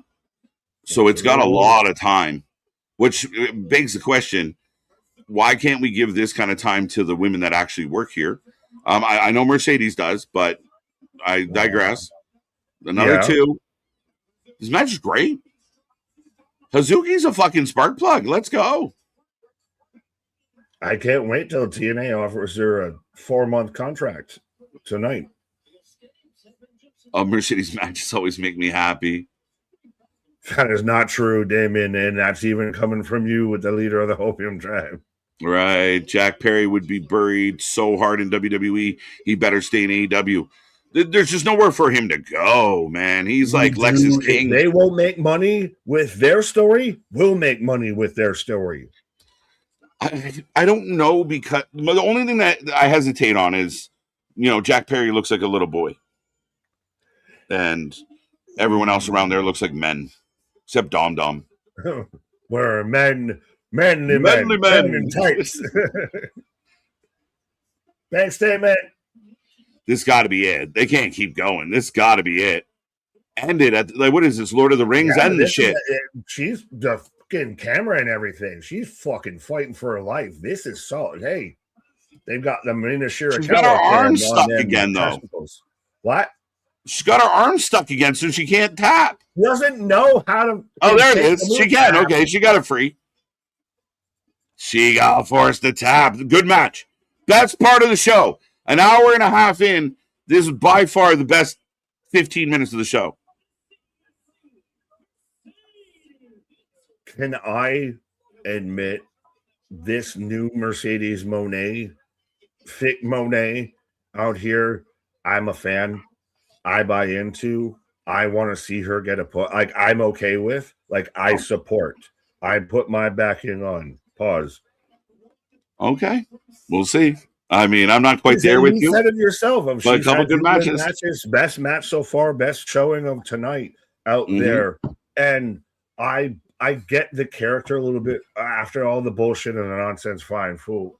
Of like, it's for whatever reason, her actually going away. And even she did the give back tour in the shadows and in the moonlight and the twilight, but she still did it. And I kind of get behind her a little bit more with all this. Right. WWE would have Jack Perry jobbing out Zawa and The Miz. Because, I think Jack Perry's a lower card guy if he even gets out of NXT. That's the big thing. They go and just, hey, they won't make money with it. We'll do it. Maybe. I don't know, man. You have to get clearance from Phil first. Yeah, I would say so. As we are getting the package for Athena. See, they should have followed it up with this match right away. You're going to do this on Collision, right? Yes. Yeah, don't do that. You should have had this versus... Do it back to back. Yeah. This looks kind of heated. There you go. I ain't no Cinderella. You have Maya World, who's the, up-and-comer coming off of family losses and everything, and Athena's been there for a minute. Like, when are we going to get Athena's true rise to, prominence in AEW? Worlds collide. What worlds are colliding, Nick? Can someone tell me what the forbidden part of this door is? Now this is what it's like when worlds collide. Are you ready for go? You ready to go? What you shout out Tony Hawk. So we're getting. So we've still got the face-to-face between Ospreay and Swerve. We've still got to announce Briscoe's team. Which are we going to do that before, right as we start the 12-man? You might be right. You're going to find out. Yeah. This shit's going to start at 10:05. It is now 9:27 as we get closer and closer to the end of this show. We're getting this face-to-face. Again, I'd rather them do like the pre-tape segment that we saw Tony and Evil do. Don't do it in the do the MJF stuff in the ring. It's your world champion. Yeah, actually, that would have been pretty solid if you're the most dangerous man. Yeah, well, I've been training with the most dangerous, with John Martin. You have that whole little sit down, square down. I'm meant to be on my honeymoon. What are you saying, man? Him just putting over that, hey, for anyone who didn't know, for anyone who doesn't live on Twitter, Ospreay actually finally married Windsor. There you go. He's gonna win. They're doing the storybook ending. He's gonna win the title at Wembley at All In, and then he's gonna go on his honeymoon with Matt Mountain Windsor and everything, and then they're just gonna ride off into the sunset. What are you saying? Take the marbles out of your mouth. I gotta go to Houston. And he's dying. I'm funny. I'm a funny fucker. Whoa, no. Swerve Strickland. But Mr. Bring his old song back, you dumbasses. I heard that's because of trademark copyright. Oh, that's right. My bad. I forgot they got He must have had the falling out with the producer on. I can't remember his name off the top of my head. Garments. Yeah, there you go. So Nana's got the mic. Na. Mr. Jacko, yeah. D Scalestown AW production continues to be the biggest heel. What in the I'm with you, Skills. I mean, my God. What the formatting Lonnie wearing? This man was wearing kahaki. He was wearing a fucking couch. Yeah. And then just skirt him out. Just nope, you go. We don't need you now. I love this match. Yeah, congrats. I mean, again, I'd be a hater if I sat here and I said that match sucked. The match was good. It had some clunky spots, but it was good. Crowd was with it. This match is also going to be good, but it's weird how we get here. Like, we know who's going to win. It's been bullshit. And again, there wasn't enough good names in this tournament. Like, it looks so bush league, and like Athena Mercedes, it was clear as day. There's the path. There was no excitement or maybe in this. But again, though, conversation was brought up before. Would you say that the King of the Ring and the Queen of the Ring were more unpredictable or have been more unpredictable than the Owen? Way more unpredictable. Way more. And again, it's not even that unpredictable. But it's again, there is zero unpredictability in the Owen. Zero. We all called exactly who the finish is going to be. Right? Now, do they throw a curveball and Athena loses because of this good feeling story? I don't know. I would be shocked. I'd feel bad for Athena. But yeah, I mean, at least we're doing these fatal four ways. A lot of people thought, again, Io Sky was more surprising than anything that happened in the Owen. Well, and you brought it up before of that. If Athena versus Monet faces off again, Athena can solidify and answer back to that one that she had on her record, losing to Monet. Mm-hmm. I agree with that. But KJ, don't you see how getting the shit kicked out of your champ by a person nobody heard of for 99% of the match gets you over? Or get your champ over. Money, I'm with you, buddy. I mean, it's a problem.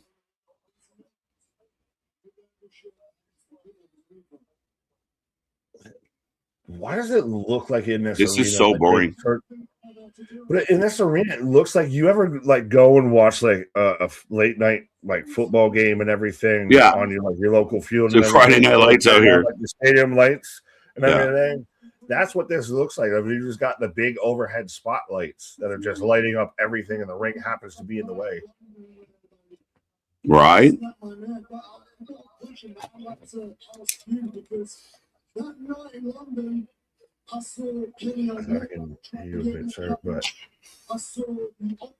we all know this.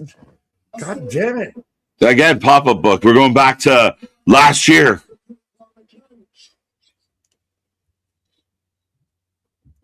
Now the crowd is dead. Ospreay's been very vocal about Yota Tsuji's comments about New Japan and AEW's partnerships and everything like that.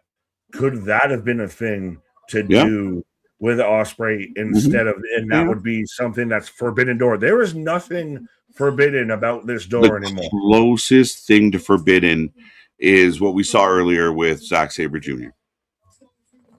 And well, I said with Tekla and her Stardom rivalry. That's it. You have two out of the whole pay-per-views built around it. It's become like how people got mad about Hell in the Cell and stuff of the shows built around the stipulation. Sorry. MJF couldn't recruit one person or two people from another company. Nobody. There's no heel out there. Then it sets up Briscoe to recruit like a Mystico and a Response. Like think big, guys. It just feels mailed in. We still have a 6-man tag to come tonight. And I got, what else do we got to get through? Who knows? No, we got the 12-man and but we had Yoda, we had Ishii taken out. There's your Forbidden Door crossover of Ishii taken out. So does that make Ishii want to be on the team, or does that mean Ishii's not able to be on the team? Because people around here can get. So that's where you get the Rascals, which we've been able to decipher through fucking silhouettes, which is terrible. So bad. Okay, here's my challenge to everyone who can hear my voice right now. Mm-hmm. Go to Monday's show and open the Roman Reigns segment that everyone was shitting on, and listen to the crowd for that whole segment. OTC, chanting for Fatu, just chanting, making noise, screaming, yelling. And then watch this. The energy is so different. Oh yeah, I'm like, so what else do you want to talk about? You want to talk about Road Dogg, about how he might now be head of creative for TNA because Sami Callihan gets released too as well. If he sits there and thinks he's getting a phone call to get a promotion, I was shocked. Getting you fired. Yeah. Maybe it's just a cleaning of the house and changing of the vibe. Like maybe you do bring in Road Dogg, and maybe that does. It doesn't help the whole they just want to be a mini WWE. They're not beating those charges anytime soon if you bring in Road Dogg. But, I know we had talked about this a bit in the group chat of if it's more of we're trying to streamline, we're trying to trim the hedges a little bit out here and make this a little bit more cleaned up and polished and everything. And we need to refresh and get more Carlos guys versus Scott D'Amore guys.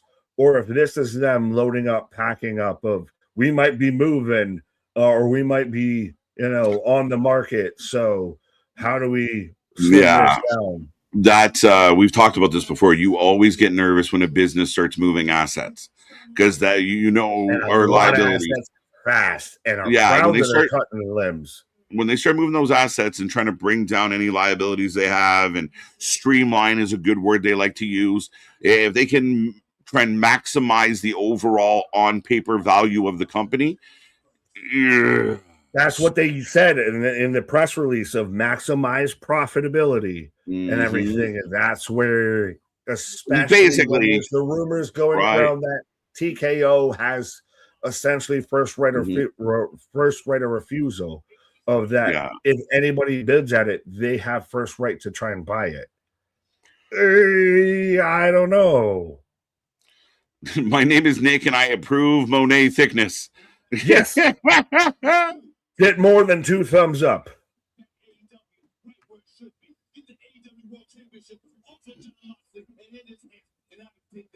Good. I don't Ride or put die. it in the email, but they're like, good God, this is a fucking video package and a half of a fucking promo.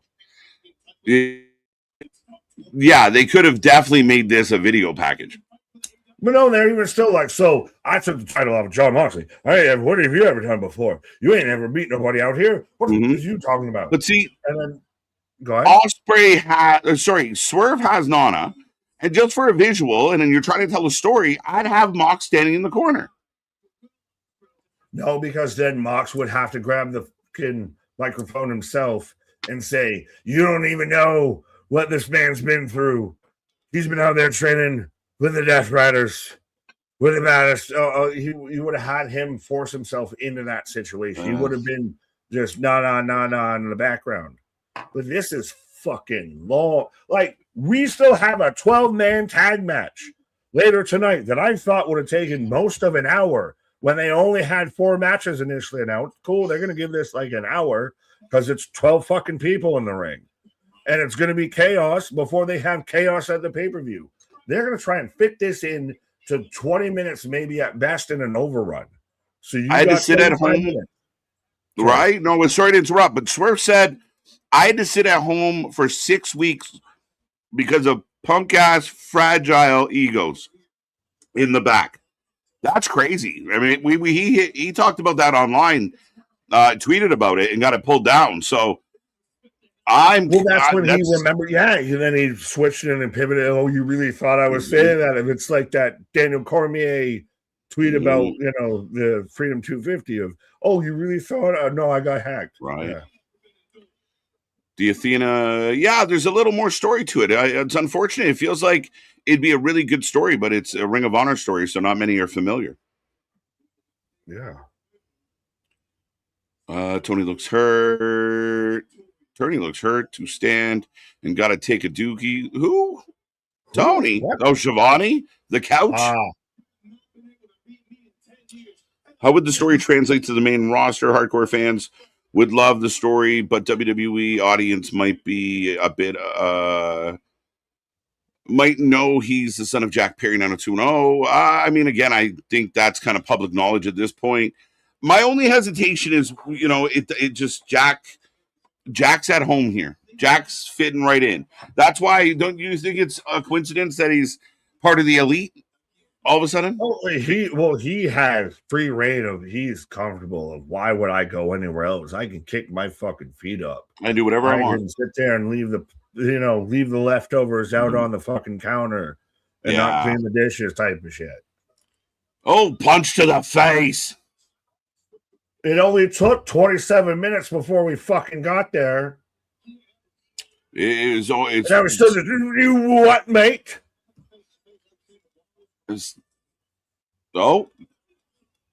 Swerve's got his chains. This is so bad, man.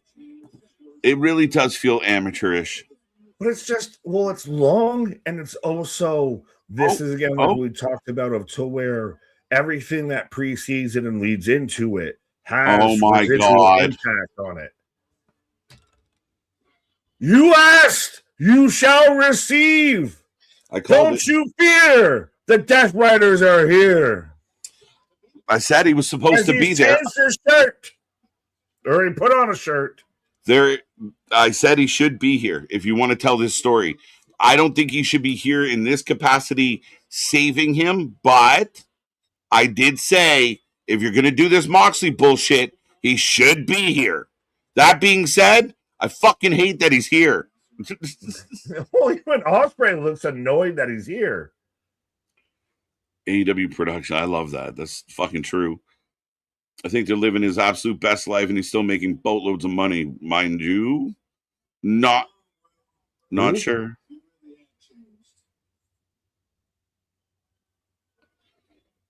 3 Death Rider segments. We cannot get enough of these guys. Between Don Callis and the Death Riders every week, that is half of your show. That is They're just standing there menacingly.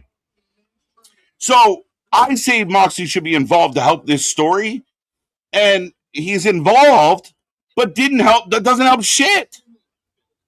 He should have been there menacingly, and you had the match before to get him in the Continental Classic. You're not tough, bro. But if he should have been wear a tight shirt. He should have been in the corner of the ring during the face-to-face, and every time Swerve spoke, he should have been like mocking it, almost like talking to himself. Like, can you believe this guy? As we got Brian from Family. Oh no, Chris Jericho. Thought it was Brian. My bad. It's Brian. I fully can picture what you're talking about in my mind's eye. For anyone, of Brian from Family Guy. Skinless, don't look it up, but yeah, that's what you got. Hurt Syndicate is where? What are we doing? Why is Chris Jericho following this up now when we've got 15 minutes before we're technically supposed to be off the air with a 12-man tag match coming up? This is the Fuck You KJ show tonight this week. I love it. This is crazy. But no, is it proof positive this is a pay-per-view company anymore? Like, this is what it is right now. It is not a weekly television show anymore. It is not a company that's based it off that. It's based on pay-per-views. That's why they're adding more, because that's all it's fucking built around.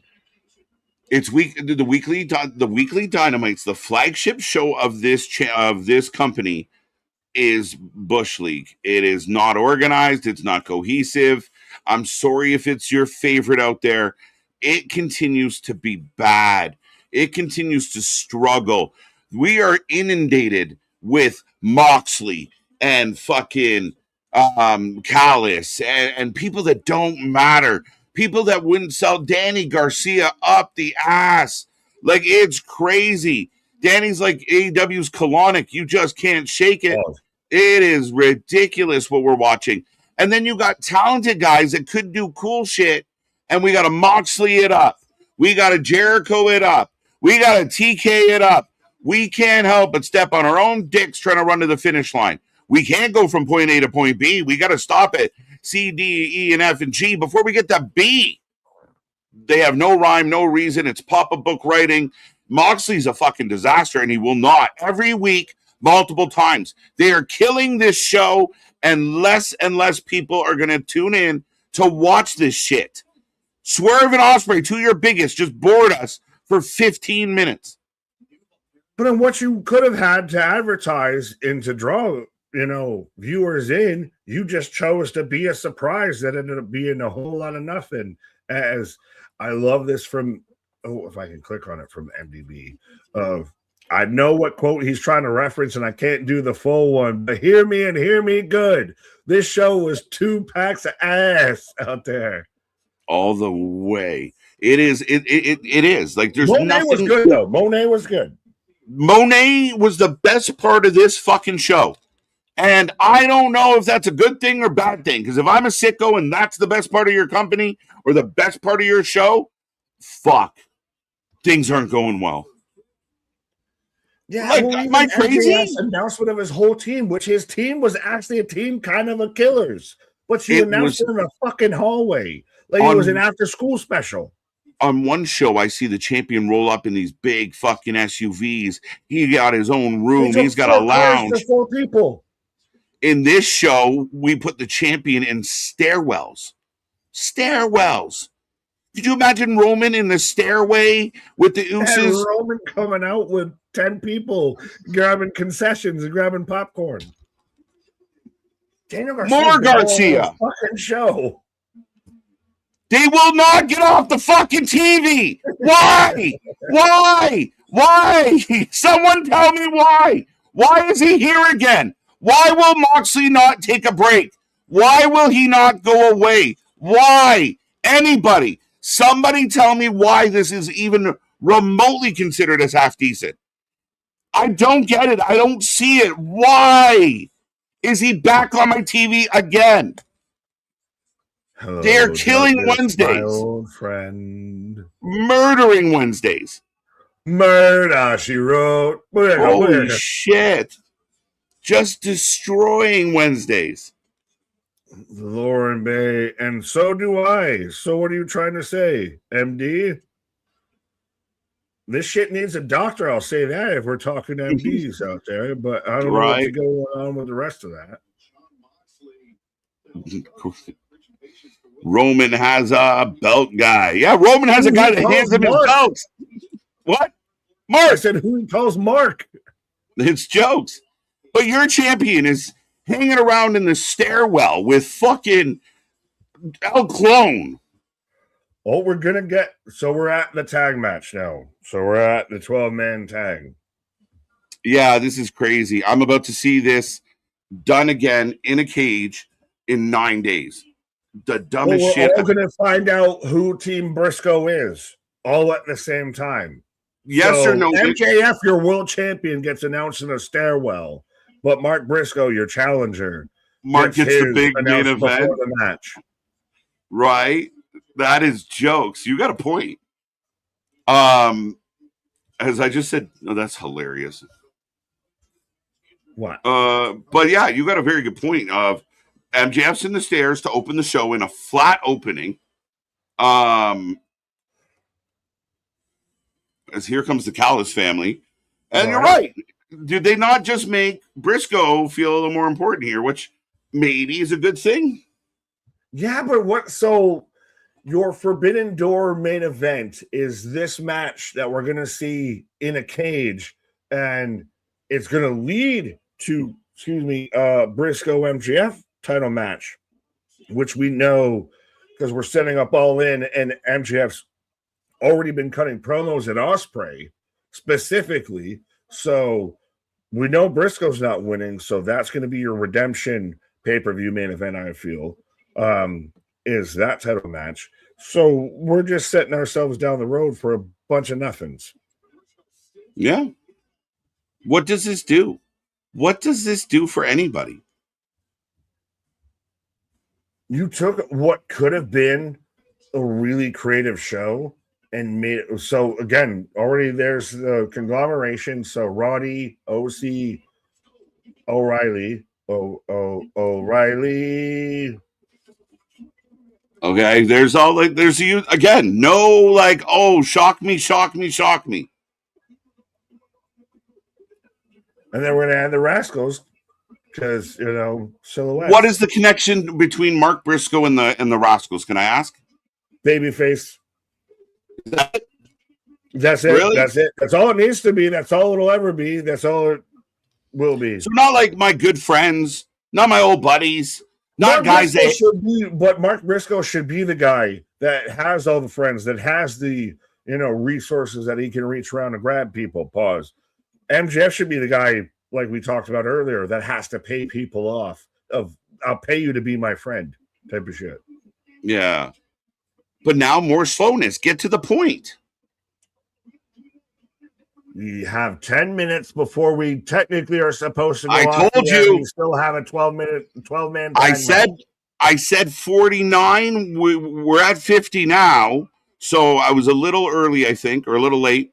And here we go. We haven't even got the full entrances yet, but there you go. Takeshita. Oh, why couldn't you have had Kyle Fletcher versus Konosuke? Why are they not doing this in front of the people? Fucking hell. Sorry. Why are we not doing this in front of the people? Why are we doing this in the back? Yes, but why can't we have Takeshita versus Darby Allin? What? Because Kevin Knight feud. So we're at least doing Darby's got an issue with Kevin Knight. Is this Darby's return? Takeshita No, he came back. Yeah.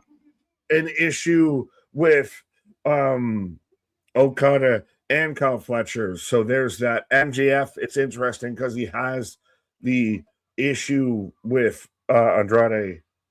So that's your team. Surprising, no Rascals. They teased him. We were wrong. Yeah, they did make it look that way, but yeah.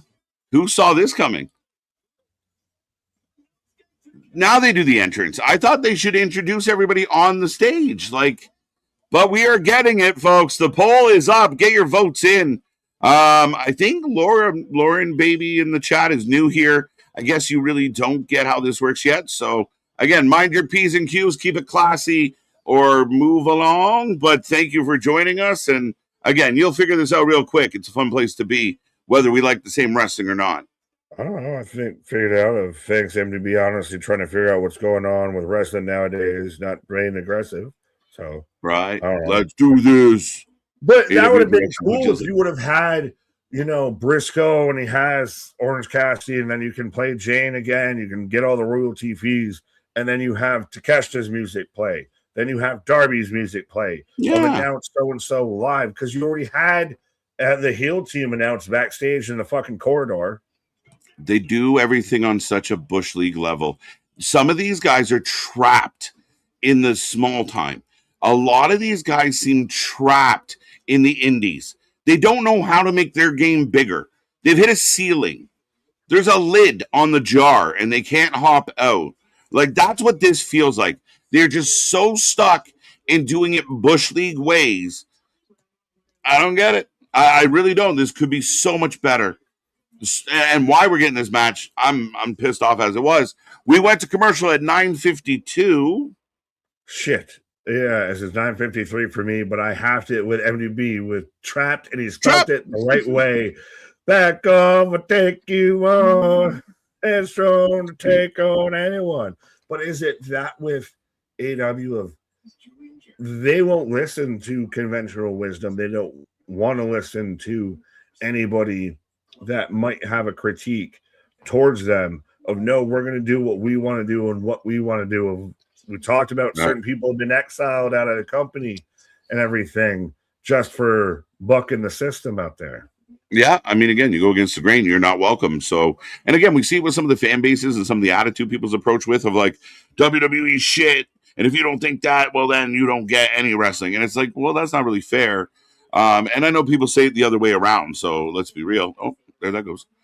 Ooh, sorry. Go ahead.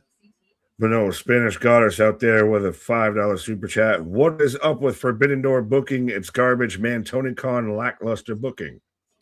It feels very lackluster. It feels very mailed in, and it feels very like just spur of the moment, to put it proper.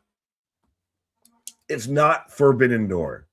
It is very much not that. No. To me, it's the same of like when WWE, when you started to have Hell in a Cells and shows like that were just, you would throw a match into Hell in a Cell just because of the show name and everything.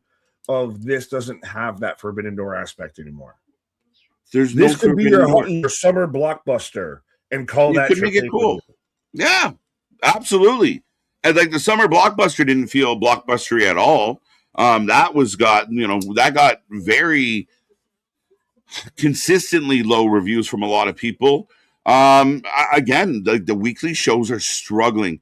And I think, for guys like myself, again, the frustration is seeing what is right there. What could be so good.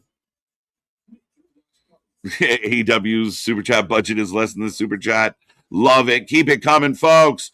We do appreciate everyone out there. And Nick goes down. I'm just going to leave it like this. You guys can still see me. We're still talking. Nick just vomitos. I'm out. I got enough of this shit. No, sorry. I can sneeze myself in the space-time meridian out there. I literally sneezed and I pulled up and I looked up because you get that, like, my hands on the mouse because I'm doing everything. Sneezed and just clicked up and I'm like, there's just kind of a screen, but I don't know what's going on. So I have to restart it. Right. Well, welcome back. I didn't even hit anything. I'm just leaving it like this. You can jump back in. So we are kicking this bad boy off, Nick. Do you have a prediction? I'm going Team Briscoe. MJF tags in Andrade. Yeah. But then again, is this who wins on the show wins at the pay-per-view or loses at the pay-per-view? Yeah. I think that's what happens. I think Briscoe wins here but loses at the pay-per-view. As MJF and Andrade are not getting along, which was your call and would have been better. Yes. Oh my God. Imagine that. Well, granted, Andrade he lost the title at New Japan Dominion.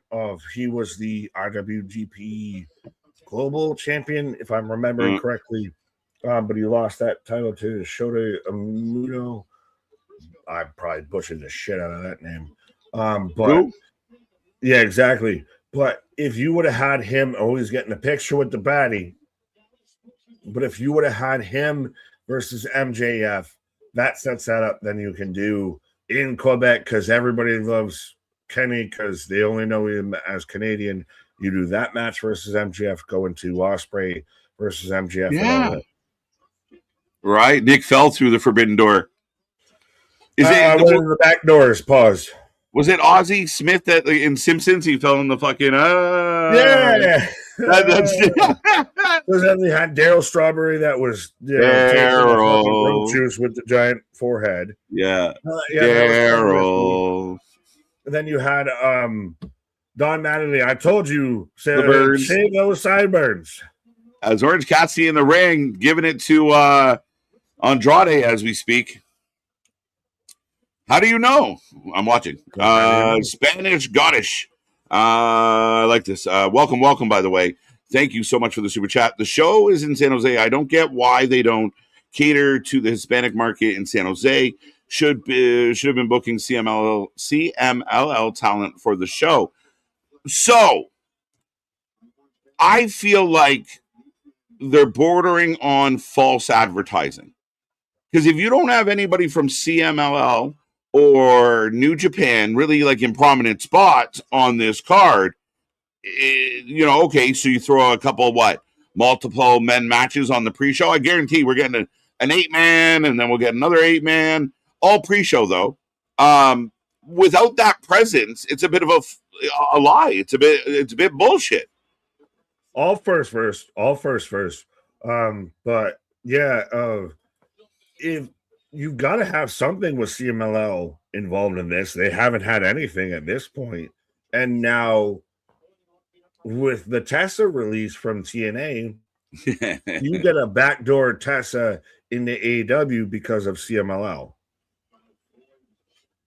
It'd be interesting. I would want to see how the AEW fans react if there's interaction between Tessa Blanchard and anybody on their roster. Seen a goalpost move? Well,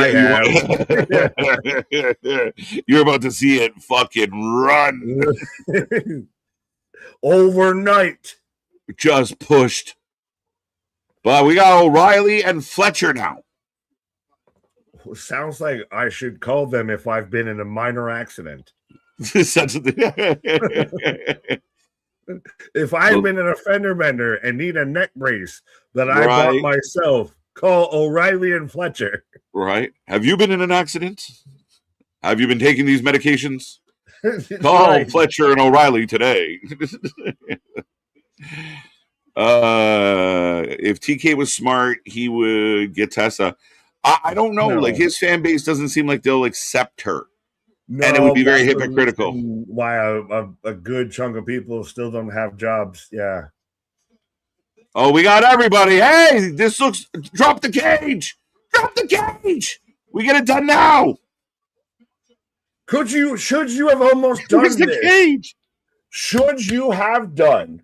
I don't know why I got all hood and stuff. Why are you coughing at me, bro? Should you have done to where you announce the teams on the go home show and then you have, as the teams start fighting and everything, you start to do that old school trope, lower the cage of folks, make sure you buy the pay-per-view, make sure you buy Forbidden Door, because these guys can't be contained and we got to contain them inside a steel cage. To catch on everybody. OC down, we got chaos, we got carnage, the cameraman can't even keep up, and the ref is humping the turnbuckle like a monkey fucking as coconut. We're going off air, as we're going to go to commercial right now, because that makes fucking sense. 2:01, we go to commercial. 2:01, we go to commercial. I would have kept it in the ring, obviously, because we're going to do a cage match in 9 days. Why give it away? Give it away now. Well, and Darby MJF, old friends. Hello, my friend. We'll meet And Kevin again. Knight jumps Darby. Nick, 100% what you said before all the chaos broke out. Yeah. And kind of my idea originally, like to spread this out, I would have been perfectly fine if they announced, Darby was the big surprise because he got the big pop. But you find out next week, like there's one more spot. Who will it be? And then, there's a fight, a schmoz, whatever. And then the music hits, and everyone's like, oh, it must be him. Ah! They don't even create cool moments for the shit they're trying to do. Yeah, that's almost like an issue with AEW is we know you got some cool shit. Just sell me on the cool shit that you have. You're just like, oh, by the way, this is my lion, this is my sword. Oh, they're like, you could have had Darby come out there, but wait, there's one more. The odds aren't even. Mm-hmm. Or even yeah. Going into this match, having them announced one by one. Yeah. Like I said, sell me into the pay-per-view. Dude. Yeah. If you're gonna do it to where the whole show main events and it closes out of this is my team and that's my team, and you announce them one by one, and then there's ways to do it. Yeah. Yeah, I agree with you, man. And I really think the guy said I would not be doing the 12-man match now because that's asinine. Do a tag match with like the opening of the show. Both guys name two guys, and those four guys are going to fight in the main event. And like I said, I mean, you could do exactly your idea, but you could even double down on it where you like the heels tonight. You have the tag match, and the newest member of the heel team helps the bad guys get the W, and then schmoz, and the bad guys get the upper hand. But then next week it's Darby, and then Darby pops up, and then we're heading to the pay-per-view with some energy, some nalgas, marbles. You have no marbles out there. Bendy, though, I think AAA is bigger than CMLL. Don't let Dave Meltzer hear you say that out loud. CMLL be blocked on Twitter, even though if you don't even have Twitter. CMLL is so good and so stacked that we have not one member of their roster. I mean, I think we have the one lady on Forbidden Door. Where are all the superstars? Where are they? No, you don't even have her. You have, hey, Dave. She lost. My bad. Yeah, hey, Dave. No, on Forbidden Door right now, your two crossovers is Starlight Kid versus Tekla and Zack Sabre Jr. Versus Kenny Omega. So where's all these big names that are making this? Dave goes on, the best company in the world right now, and they had a good. Yeah, fuck off, Dave. What are we talking about? What are we doing? I am not gang. I do not gang. What are we doing? Promote your wrestling matches 100% goddamn cent out there. It's legitimately like, again, this is the opposite of hate, but it's all like, hey, it's right there. Look, listen to these two vitamin enthusiasts that make your show better on the spot, off the dome. What are we doing? I can freestyle better than your creative team, and that's crazy to me. And it's Tony. We'll do it for free. We'll do it for the exposure. We'll do it for the clout. We'll be, right. Instead of people doing the, ESPN ads and everything of streamers, we'll just do that for, AEW's platform. Right? It's so crazy, man. Crazy. But it stares you in the face. It's right there. And like anyone out there that defends, like, oh, it makes perfect sense. If the W, like, again, they get mad. Why would you book the bloodline against each other when they're going to fight on the weekend? Shut up. Shut up. The double standards have to stop. The hypocrisy is so thick, and the goalpost moving, which we keep talking about, just over it. Yeah, but so everything in this match, that's the main event of Forbidden Door, your crossover, cross-promotional pay-per-view, which, Elijah, I do see you that, yes, I did give Darby Sting's entrance because, fuck it, give Sting another pop. But your main event of your cross-promotional, your Forbidden Door pay-per-view is all in-house talent, all working together. I said it, and somebody actually made the comment, Almighty. I think, why are they busy right now? Like, what do you mean? It's taped. They taped it because it's already out there. That's why they're doing it on Thursday, because that's why they did Ring of Honor on Tuesday. Oh, shit. I can go find out the fucking results for Global Wars already. Mm-hmm. And Roddy's on fire. And I will admit, the names they've added, like this is a star-studded match. That Darby, a couple Takeshita, Okada, but would they have been better in singles matches? Yes, anything like that instead of this nonsense. It still doesn't make sense, dude. Join me in a cage match, and if you can help me win, I get a title shot. If you, who wants the world title, can help me win a world title shot, what? What do I get? Dude, I don't get anything. A high five? What? Yeah. A hot dog and a fucking sainthood. Go be better for your fellow man out there. It's Men's Mental Health Month and everything. Do better, be better. But at the same time, goddamn, like Darby's just came off of being a world champion and is about to go and help out Mark Briscoe go and get the title that he lost off of Maxwell. Oh, before Darby has a rematch. Yeah. And I mean, some of these decisions, like this backstage shit, like it's like real estate, location. If you're in the stairwell, if you're by the back door, we're going to feel like it's Bush League. We're going to feel like this doesn't matter. This is lower middle card stuff. That's what it feels like. Main event shit happens in the ring. Is that fully inaccurate? Or like, no, I would push back on that. Because you saw 90s, 80s, 70s, and everything that could do some stuff backstage and everything like that. That would have even they have the little fucking pull down of the promotions, like 3 letters behind them, and they're cutting a promo and everything. That's different. That's if you're gonna do like a professional like studio setup and you got the logo behind you. They're in the stairs. Why are they in the stairwell? Why are they in the cubby where the lost and found is? Because I'll tell you what's lost and found. The booking, John Moxley, and everything revolving around tonight's show. Lost and not found at all. Better on justifying why they're there. I'll give you that. Like it will, and especially when you like in the entranceway and like no one cares. you're Nedry out there. No one cares. Everyone gets a turn. Like your mama. Takeshka. Hey, which would have been really fucking cool as a rematch that you could have at Forbidden Door. Hey, here's the guy who currently wrestles in New Japan and the guy who used to be the fucking ace of New Japan. Hey, imagine that. Hey, or even you could have done a triple threat with Kyle Fletcher versus Takeshita, because you built that goddamn story. It's almost like you could do a lot of other really cool shit instead of just the basic bare bones bullshit you're doing. It's right there. It's Takeshita Fletcher. And again, not boring, but it's chaos. So for anybody that wants to be a critic or like, oh, you just hate it and everything, like, no, we're rattling off stories that actually like are like, this might work. We're can tell you the episode when the last time they did it and everything. You ever stand over? We want it to be a thing. Do you ever get stuck in the situation where you're watching someone do something, you're like, can I help? And they're like, no, I got it. And they're completely fucking it up, but you got to stand there and watch them butcher it.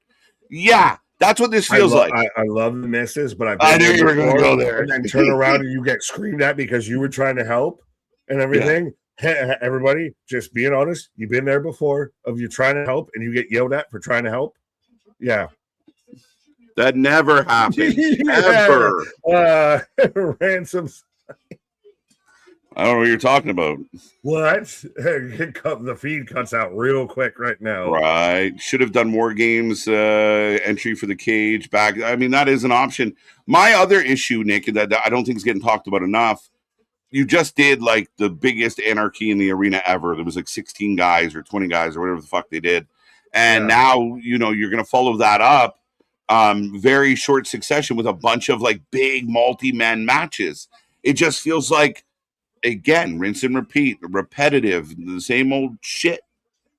Big spots followed by big spots. And hey, we're going to have essentially the match we're going to have, but then we're going to put a cage on top of it. Kevin Knight, as dark. See, even if it was the reveal, like it's on the go home show, and we're fighting for an advantage. And Yes. so we're going to announce the teams. And so MJF announces, Kevin Knight, you're going to be out there fighting for my advantage and everything. So then Darby Allin's announced from Briscoe's team. After they've already had the issues, that's where, Kevin Knight stomped on Darby as he was getting carted off and everything. Oh, shit. Darby's trying to kill him. Darby's trying to get off. There's something. Yeah, but that's the thing is you're going to see this in a cage, and they're going to do all of this. All this shit all over again. Once you escape a cage, you're supposed to win or lose the match, right? And they're still going to do all of this, and it's not going to matter. Right? Shit. What are we going to do?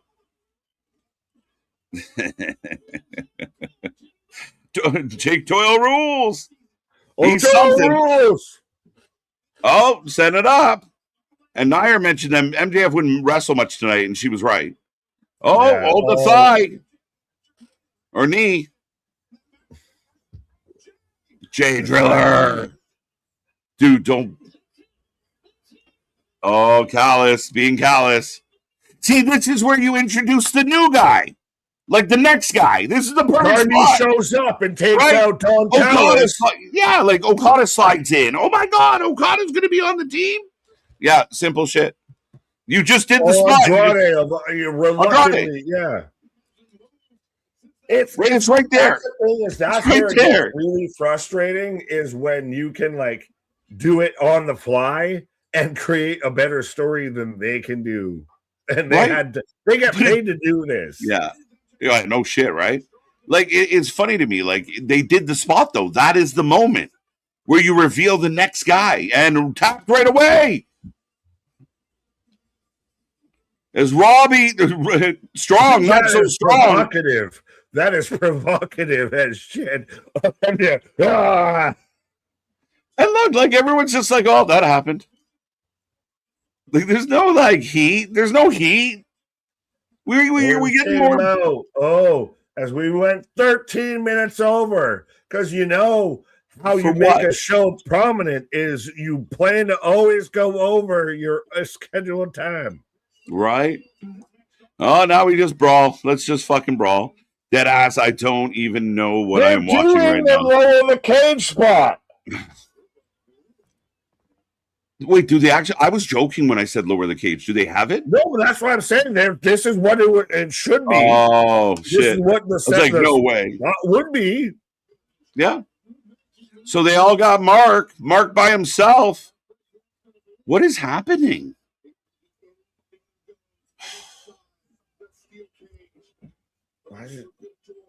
Oh, he goes into his undies, gets the ring, and nobody's helping him. We say that the diamond ring might be also another ring on MJF because of where he constantly has to pull it away from. Yeah. Oh, now Andrade and MJF are fighting. But how do you know? But how do you know? How do you know? He's like, look, he wants the belt.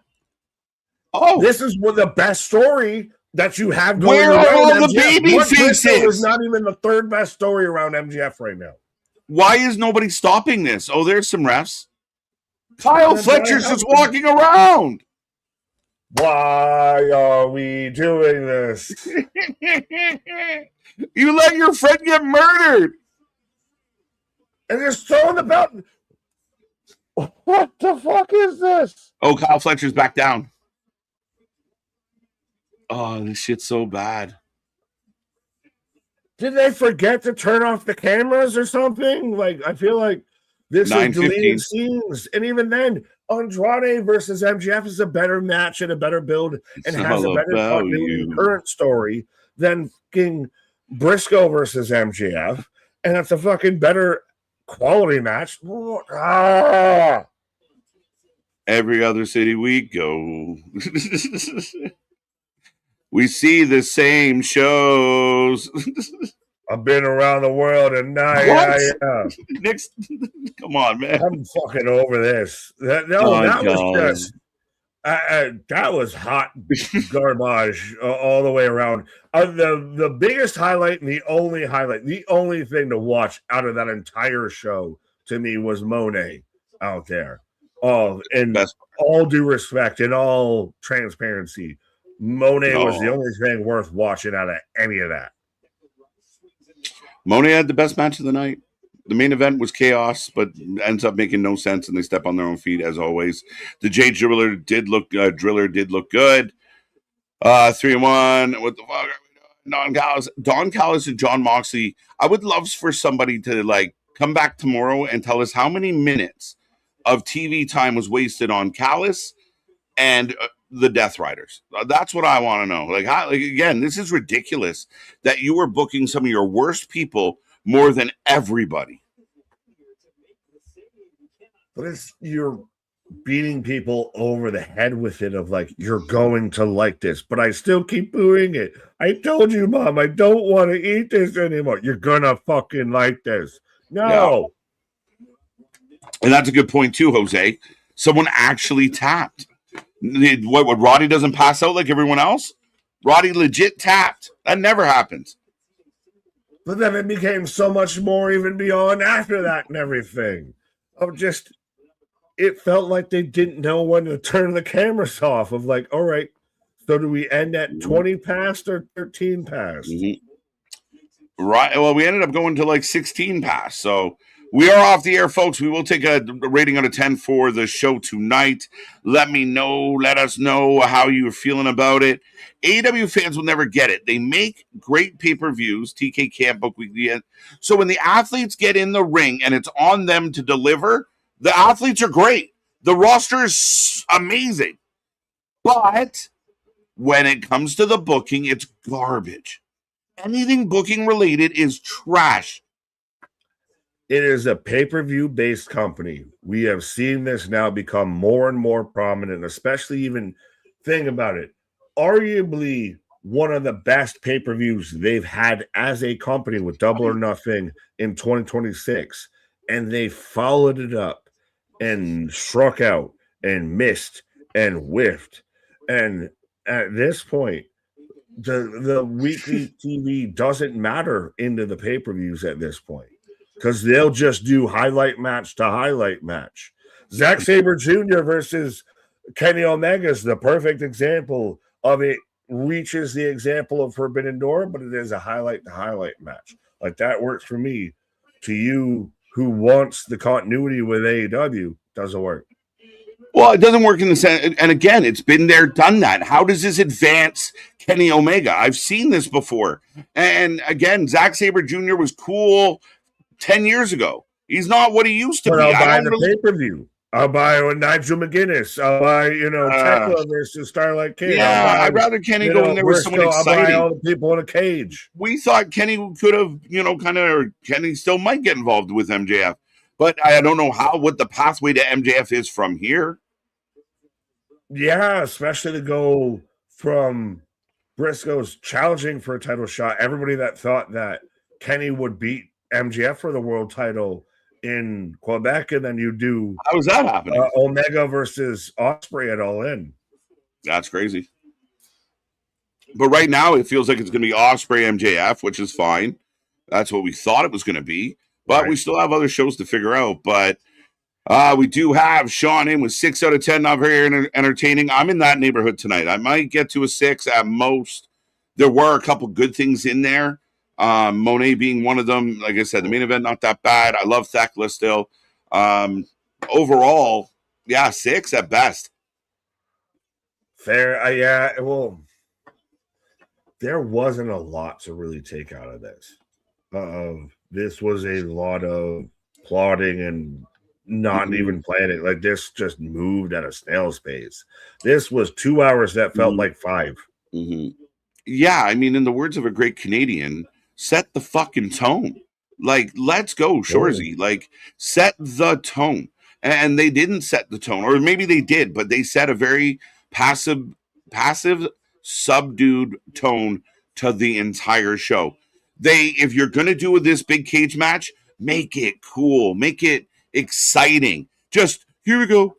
Like, it should be where you got Lethal Lockdown coming around the corner for TNA and everything, but like, it's 2 weeks in a row. Last week, you started off with Ciampa and Jericho, which thankfully we didn't get much of Jericho outside of a backstage thing tonight, but that's how you started off last week with a bunch of nothingness, and then you start off this week with MJF cutting a whole promo with the Callis family in the stairwell, like it's a graduation picture or something. It just starts the show with no energy, even for the live crowd. They are sitting there watching this group of people in the stairs. That's how you're going to start your show. I don't know if I would have, but then it just stayed flat. And I'm surprised I'm saying it, but that show remained flat until Mercedes came out. Crowd, I thought the energy was good, and that match over delivered. Shout out to the new thick Mercedes Moné, whatever program she's on, surprising everybody with her new shape. Enhanced. Right? 6 out of 10 show, purely off decision making. That Monet match was good though. What did you give it? Did you give? I haven't given it yet, but I think we're pretty much in the same, atmosphere, stratosphere. I guess for the sake of ease, I'll go with a 6 out of 10 for it too. Again, it was really plodding and really slow. And for something that, like, they missed the mark on advertising some cool shit on the show, and they also went in too late with a 12-man tag match and everything. Monet was surprising for everybody that says we hate Mercedes Monet. She was the fucking saving grace of this whole show. I'm behind the thickness. Right. 4 out of 10 from Sterling, 2 out of 10 from Jordan, 5 out of 10, 5.5, 5.5, 5.5. Again, where people, as a collective, we see where a group of people watch the same show, and most of them kind of feel like, it wasn't that great. And we gave high scores. We're high scores at this point right now. Yeah, I could see why somebody would go as low as 4. I think I'm being a little generous. I actually enjoyed the pockets of it, but it could have just been enjoying the chat. But at the end of the day, it was weak sauce, really weak sauce. And they lose points out of the gate for, again, I think it's bad form to just to throw your pay-per-view match at us early. Well, Boston saying 4 to 10, I want this gone from the earth. What did I just watch? I'm not going to read that out loud publicly. Okay, I was still going to probably finish. You just said you weren't going to read it out loud. I got to the doing things with extremities and everything like that. And I took you at your word. Yeah. I took you at your word. Fair enough. I think you actually, he really had me in the first half. But yeah, with that. 4.5 out of 10. 4 out of 10. 0 out of 10. No Trish. Not even close. Compare the Death Rider segment to the Bloodline segment from Monday. That's all I'll say. You're right. It's not even close. For all the people hating, we're going to tune in tomorrow for a show. We'll see what the energy is like for that. Friday, we're going to see a show. The energy levels are different. And I'm sorry, there was a lot of downtime tonight, and the promos suck. I've seen prominent content creators that have sat there and said, I've finally given up on the Bloodline storyline and everything.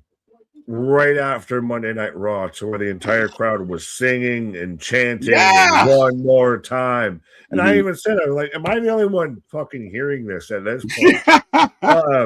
But that's the same, content creator, respectfully, that will turn around and say how tonight was a fucking 11 out of 10. Yeah. Oh my God, they just can't keep getting better. Right. What more can they do? I can only get so hard. Pause. What? 4 out of 10. Boston drinks frappes without a straw. That's a rough go, bro. 4 out of 10. Tonight's show was what? What? Was all frappe without a straw? No, you need a straw, especially with the fucking soup strainer on your face. Well, yeah. You don't want to be like the beast on there. Yeah. Right. It happened, it might have happened. All exposition wrestling. Thank you, Jose. 4 out of 10, by the way. Misfit, thank you so much for the super chat. I really hope that this is the last year they do Forbidden Door as a pay-per-view, because having only 2 cross-promotion matches on the show is sad. It's technically false advertising. It's bullshit. Is Redemption about to fill in for Forbidden Door? Because it almost feels like it might be too I don't quick think of so. a hiccup after double. Fair enough. So you think they're going to keep Forbidden Door? Yeah, they're glutton for punishment. They think everything's great. Why would they get rid of it? This is awesome. But they have to hear, as much as they are responsive to it, they have to hear the conversation of that there is nothing forbidden about this door anymore. No. And you don't have the means. You don't have the bullets, right? You're showing up to the OK Corral with an empty gun. Like, no, but is it all because they're all ex-New Japan? Like, is at this point it has, Tony robbed Peter to pay Paul? Yes. Of there is nothing left in the chamber to grab at. No. I've been public about it. Because anybody with a name value that kind of got hot over the last couple of years, Tony scooped them up. And this idea out there where they would have left anyway, well, why would they have? If they were happy, content. Can't you do something, even whether it's shooter or work, with Ospreay and Yota Tsuji, of Tsuji saying, fuck AEW, we're not doing any sort of partnership with them and everything, and then Ospreay's being the AEW defender, who's, the ex-New Japan guy. That should be a fucking focal point of a story. Right. I don't disagree with that at all. Like, I mean, how could you not at least think that way? So I don't know. You just got to make things interesting. My rating is 6.5 out of 10. Not the best show tonight. I don't know. Their PLE events are great shows, but the hype doesn't carry over to Dynamites and Collisions. They can't. They either don't care or they don't know how. At this point, that's it. They're either they just don't give 2 shits, or they're stupid. That's it. It's that simple. It makes me think of a CM Punk interview of you either did that shit on purpose or you're a fucking idiot. Facts. And I'm doing it tonight. Someone can quote me on that and show a picture. Like, literally, like, either you did this show tonight on purpose or you're just a complete fucking moron. Idiot. Like, what are you doing? Like, come on. You had to know some of this shit was a bad idea. We hope. They're a pay-per-view company. They're a pay-per-view company. Pretty much. 5.5. Mercedes, best part of the show. 6. I agree. The show remained flat till Mercedes came out. The irony, right? Pun, yeah. Bars. 5 out of 10. Finish it. All right, ladies and gentlemen. That is pretty much. I like that. Finish them. We are out. Pause. We're done. We're at the bottom. There you go. AEW should not do a Forbidden Door. This is not really a Forbidden Door. Yeah, we beat this to death. We're gonna head out, folks. But yes, the door is not as forbidden as it once was. We believe the call is coming from inside the house, and Tony Khan needs to let someone through the door so we can get some better booking here. Tonight was rough. And let's hope next week's better. But tonight was rough. Not a good show, Nick. Yeah, and the door is always open on the Wrestling for Life Network. Our shit is real. Our shit is raw. Our shit is authentic. When you're talking about that wrestling, you put that for life with it. Check out all our links. See you on the flip side. Have a good night. Bye.